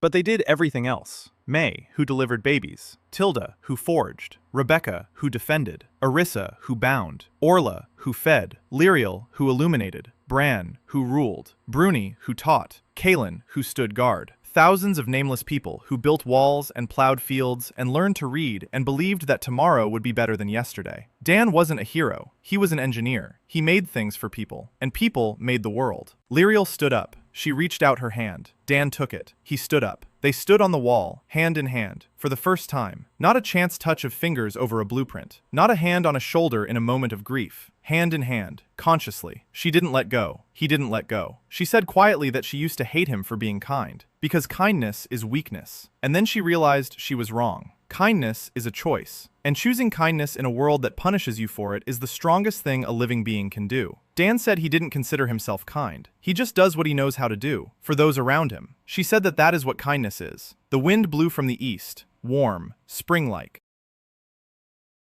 Somewhere in the south, the theocracy's army was marching toward the borders. Somewhere in the east, slaves were waiting for the coins that would remove their chains. Somewhere in the in-between, those who had brought Dan here were watching and waiting. The world was vast and dangerous and full of pain. But in one valley in the continent, thousands of lights were burning, and two people stood on the wall, holding each other's hands. And that was the beginning. The coins left with the first caravan 3 weeks later, 500 of them, copper, the size of a thumbnail, with the rune that Lyriel had drawn and Tilda had stamped on a press cobbled together from a steam engine and a steel punch. Every coin was identical. Every one was functional. Arissa distributed them through the network. 100 south via the salt traders, 100 to the east via fugitive priests, 150 via smugglers to the port cities, 150 in reserve. Dan held the last coin before sending it off, small, warm from the stamping, with a rune that shimmered barely noticeably when tilted. He put it in a pouch and gave it to Arissa. She hid the pouch under her cloak and walked toward the pigeon tower, without looking back. The job was done. Now to wait. The wait was shorter than Dan had expected. 6 weeks later, the first message arrived, a pigeon from Austrian. A short one. 3 words in the church tongue that Arissa translated as, "The coin works." 8 weeks later, the second, from the port of Kalmhain on the southern coast. A longer one. 40 slaves at the shipyard took off their collars at night and went into the forest. The collars were found in the morning in a pile on the barracks floor. 40 dead rings. The slave traders didn't understand how. 10 weeks later, the third, from the very heart of the theocracy, from the capital, Solara. 12 temple slaves took off their collars during the night service. They walked past the guards, through the gates, into the darkness. The guards saw them leaving, but the collars didn't trigger, and no one understood why, and no one dared to stop them, because slaves without collars is impossible, and the impossible is witchcraft, and witchcraft is the church's business, not that of a mere guard. Arissa read the messages aloud. Dan listened. Lyriel sat by the window and looked out into the garden. Her face was calm. Her hands were on her knees. Only her fingers were slightly clenched. She had created the key, and the key worked. 3 months after the first batch was sent, Tilda was minting 100 coins a day. Arissa sent them out every week, via different routes, through different people. None of the couriers knew the full chain. Each knew only the next link. The coins spread through Arcania like water through cracks in stone, quietly, unstoppably. Mass escapes began in Austrain. Not uprisings, not riots, just slaves disappearing, at night, 10 at a time, 20 at a time. In the morning, empty barracks and collars on the floor. The authorities didn't understand. Mages examined the collars and found them intact but lifeless, as if the life had drained from them in a second, as if someone had pulled the cork from a bottle. Waldmark closed his eyes. The trade agreement with Sorg brought in gold, and gold was more important than foreign slaves. The theocracy didn't shut it down. The theocracy flew into a rage. The high priest declared that Sorg was a spawn of darkness, that the master was a demon from the underworld, that anyone who wore a coin with a rune would be cursed, that anyone who helps a runaway slave will be burned. Dan read the text of the curse that Orissa had obtained. He smirked. A demon from the underworld. Technically, almost true. He really was from another world, and he really was disrupting their world order. The difference was that he was disrupting it with soap and copper coins, not with fire and sword. The theocracy had assembled a new army. Not 20,000, more. Orissa reported 30,000, 40. The numbers changed every week. Legions were forming. Mages were joining. The church promised absolution to anyone who took up arms against Sorg. It was a crusade. Rebecca was preparing. The walls were fortified. The positions were ready. Cannons. 8 rifled cannons on the walls. 3,000 soldiers with rifles. Mortars. A telegraph. Hospitals. And something new. A hot air balloon. The first in Arcania. Fabric soaked in oil and reinforced with runes, a basket of willow wicker, a burner, an observer with a spyglass made of polished rock crystal and a telegraph key. Eyes in the sky. Rebecca looked at the balloon when it was lifted for the first time. She shook her head. She said that birds should fly, not people. Then she added that she wanted to be the first to go up. Dan wouldn't let her. He went up himself, with Kaelin. The elf showed no fear, but clung to the edge of the basket so tightly that his knuckles turned white. Below, the valley stretched out. Sorghum, fields, forests, roads, railroad tracks, villages. The world. Vast, green, alive. Kaelin said that from this height, the world looked as if it had no borders. Dan said that was the point. The theocracy's army appeared on the horizon in mid-autumn, a column of dust on the southern road. The telegraph began to clatter. The observer in the balloon counted the columns. D. Dan stood on the wall and listened to the reports. Orissa stood nearby, translating the intercepted messages. 35,000, 6 battle mages, 12 siege elementals, a supply train for 10 days. The commander, the supreme marshal of the theocracy, a man named Calvin Royce. Not a mage, a soldier, a veteran of 3 campaigns. Smart, cautious, dangerous. Not a Celian, worse than a Celian. Because a Celian believed in the idea, Royce believed in victory. Dan called a council. Not a large hall. The workshop. A table with a map. Lyriel, Rebecca, Orissa, May, Bran, Kaelin. Tilda, who showed up uninvited and sat in the corner with her arms crossed over her chest, and no one asked her to leave. Rebecca laid out the situation. We can't hold out head-on. 35,000 is 10-1. The walls will hold, but not forever. Mages will burn them down if given time. Elementals will break through if not stopped. We need another solution. Orissa reported. Royce has long supply lines. The supply train is traveling along the only road from Solara through the pass. The pass is narrow. The train stretches out. If we strike the convoy, the army will be without food in 3 days. Without gunpowder for magical artifacts in 5. Rebecca nodded. Kaelin said that 12 of his elves could pass through the forest unnoticed. They'll scout the pass. They'll show us where to strike. Dan listened. He thought. Then he laid out the plan. Defend the walls. Draw out the main forces. A sphere over the field for targeting. Simultaneously, strike the supply train. Not the elves. They're scouts. Rebecca will deliver the blow. 500 fighters. The best. By rail to the nearest point.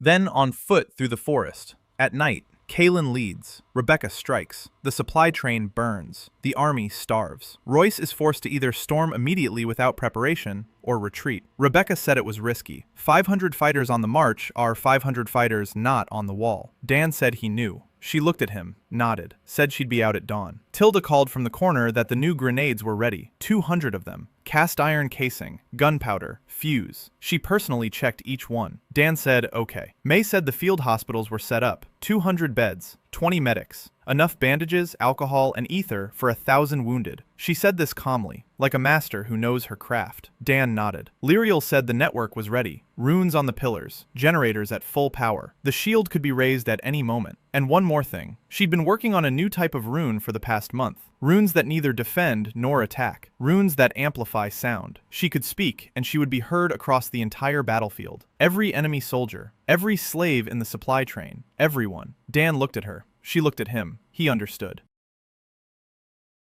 A battle on two fronts, steel and the word. Guns strike soldiers. A voice strikes their will. If the slaves in the supply train hear that the collars can be removed, if the soldiers hear that prisoners aren't killed, if the mages hear that Celian is dead and that the next one will be next. Arisa smiled, for the first time that day. She said she would write the text herself. The wind Rebecca left with 500. The train carried them away in the darkness. Quiet. Not a single light. Kalen and the elves had left even earlier. They vanished into the forest as if they had never been there. Royce's army approached the walls by noon. They set up camp, competently, with flanks, with reserves, with mages in the center. Elementals stood like stone towers among the tents. Royce was in no hurry. He waited, studied, like Celian once did, but colder, without curiosity, calculating. 2 days passed in silence. Dan waited. Royce waited. Archers stood on the walls. Bonfires smoldered in the camp. Between them lay a field, empty, dead. On the third day, the telegraph clattered. A message from Kalen. The supply train had been found. The pass was open. Rebecca was in position. Waiting for the signal. Dan walked over to the telegraph key. He tapped out a single word. Now. On the third night, Royce attacked. The elementals went first. Huge. Stone. The ground shook. The cannons fired. The first elemental crumbled. The second cracked but kept coming. The third reached the wall and struck it with a stone fist. The wall shuddered. Dust rained down. A child cried somewhere in the basement. The mages struck. Lyriel raised her shield. A dome flashed over Sorg. May stood by the hospital. The first wounded. Shards of stone. Burns. She worked. Her hands were covered in blood. Her voice was steady. Next. Over here. Blood pressure. Bandage. Alcohol. Next. Orla was in the basement with the children. She was telling them a story, loudly, to drown out the rumbling above. Her voice didn't tremble. The children listened. Her own children sat nearby, holding hands. At the pass, Rebecca struck. 500 fighters emerged from the darkness. Grenades into the convoy. Explosions. Fire. Carts carrying food and supplies burst into flames. The convoy's guard. 300 soldiers and 100 slaves in collars.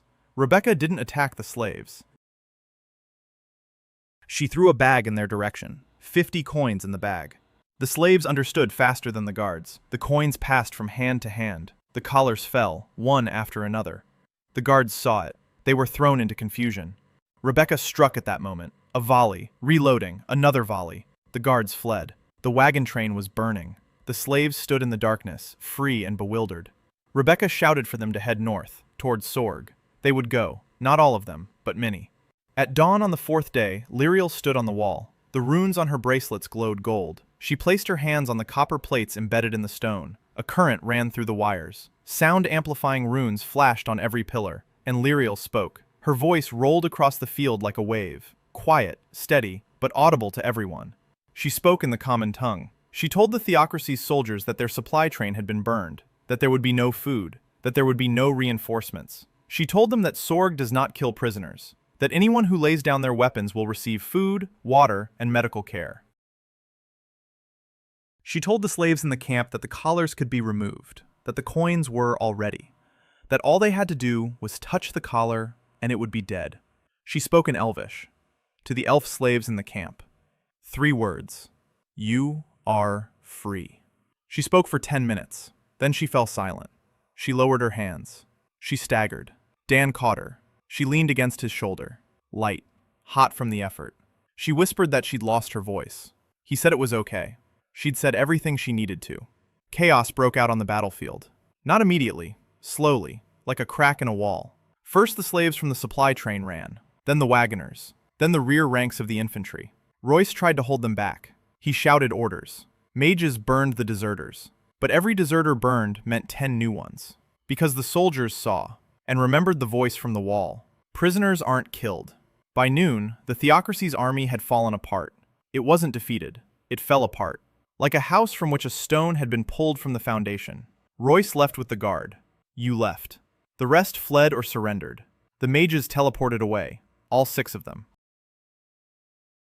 The elementals, without their mages, crumbled into piles of stone. 4,000 prisoners remained on the field, 1,000 wounded, mountains of discarded weapons, and silence. May worked for 3 days straight, without sleep. She treated her own and the enemies alike. A theocracy soldier with a shrapnel wound in his thigh lay next to a Sorg fighter with a broken arm. May bandaged them both, with her bare hands, with a single bottle of alcohol, with one voice. Next, over here, the theocracy soldier looked at her and didn't understand. He had come to kill demons, and the demons were treating him. Orla fed the prisoners. Porridge, from the same cauldrons as the rest of Sorg. A captured officer received a bowl and a spoon. He looked at the porridge. He looked at Orla. He asked why. Orla said that a hungry person is a hungry person. It doesn't matter whose side they're on. A week after the battle, Dan stood on the wall. The city below was alive. The prisoners were being sorted out. Those who wanted to leave went south, with food for the road and a message for their loved ones. Sorg stands. Those who wanted to stay stayed. There were more of them than Dan expected. 700 out of 4,000. Former soldiers, former slaves, former cart drivers, people who had found a place where they weren't killed, and decided they wanted to live in such a place. Arisa stood nearby, reading a scroll, a message from the 12 cities of Austrin. The slaves are free, the collars are dead, the coins are in circulation. The cities are asking Sorg for a trade agreement, for protection, for knowledge. 12 cities, not villages, cities. Dan listened. Arisa finished reading and rolled up the scroll. She looked at him. She asked, what next? Dan thought. The continent was changing. Slavery was crumbling. Not from war, from a coin, from a piece of copper with a rune, from soap and paper and instructions and 12 simple rules of hygiene, from knowledge that flowed through the cracks of the old world and eroded its foundation. The theocracy had lost its army. Austrain had lost its slaves. Waldmark traded with Sorg and pretended nothing was happening. The world was cracking, and light grew in the cracks. Lyriel approached. She stood beside him. Her hand found his. Their fingers intertwined, as usual, as if it had always been that way. She said she'd received word from Kalen. In the forests to the west, they'd found the ruins of Moon Grove, not completely burned down. Beneath the ashes, the library's basement had been preserved. Scrolls, hundreds, maybe thousands. Knowledge that had been thought lost forever. Dan looked at her. She looked at him. Her golden eyes shone. Not tears, light. She said she wanted to go, wanted to see, wanted to bring that knowledge to Sorg, to combine the ancient magic of the elves with his science, to find out what else was possible. Dan said he would go with her. She said he was needed here. He said May was here, Rebecca, Arissa, Orla, Till, yes, Bruni, Bran. They'll manage. She shook her head, said he was an impossible man. He said he was just an engineer. She laughed, quietly, briefly, for the second time ever, and this laugh was warmer than the first. That evening, Dan sat in the workshop, alone. On the table in front of him lay a collar, his collar, the crown of sorrow, dead, heavy, with runes unlike anything in this world. He took it in his hands, turned it over, ran his finger over the symbols. And for the first time in 3 years, he asked a question not of himself, but of those who had brought him here. Out loud. He asked why. Why him, specifically? Why here, specifically? Why a collar that doesn't work as it should? Silence. The workshop. The light of the lamp. The ticking of the clock that Tilda had assembled from gears because she said that a city without a clock is a village. Silence. And then the collar in his hands twitched. The runes flickered. Once, faintly, like the distant light of a lighthouse, and went out. Dan looked at the collar. His heart beat steadily. He wasn't afraid. He'd been waiting for this. 3 years. Ever since Lyriel said his collar wasn't like the others. They would come. Those who brought him here. Those who guard the pact between the worlds. Those who decided that this world needed an engineer from another reality. They would come and ask. Or answer. Or both. Dan put the collar in the box, closed it, stood up, went outside. The city was asleep. The lamps were lit. Quiet. Steady. Warm. Thousands of lights in the valley, on every lamppost, in every window, on the walls. In the hospital where May was on duty, at the bedside of the last critically ill patient. In the smithy where Tilda left the forge smoldering until morning. In the dining hall where Orla had covered the pots with lids for breakfast. In the barracks where Rebecca slept fully clothed with her bracelet on her wrist, as always. On the tower where Orissa was finishing her last letter. On the wall where Kaylin stood silently, gazing into the night. In Bran's house where the old man slept soundly for the first time in 30 years. On the bench where Horg sat and watched the stars. In Temma's room where the boy slept with a book on his pillow and a homemade lantern was still burning. Dan stood on the street of his town, barefoot, in a shirt, with oil on his hands that would never wash off completely. And he smiled, not at victory, not at himself, at the morning that would come in a few hours. To a new day in which he would have to fix the water pipes, and check the rails, and train new medics, and print books, and mint coins, and answer letters, and build a bridge across the river, and design a second power plant, and take in refugees, and feed the children, and treat the wounded, and argue with Tilda about permits, and listen to Rebecca scold the recruits, and watch as Ma teaches a girl how to make a bandage, and knowing that Orla will feed everyone, and that Orissa will bring everyone together, and that Bran will sort everything out, and that Lyriel will turn on the light, and that somewhere in the between, someone is watching and waiting, and that the answers will come. But not today. Today, there is a city, there are people, there is work, there is morning. Dan turned and walked back to the workshop. He stopped at the door. He looked east. The sky was brightening, a thin strip of gold on the horizon. Dawn. Another dawn in the world he was changing. Not alone, with everyone who stood beside him. He went inside, sat down at the table, picked up a pencil, and began to sketch.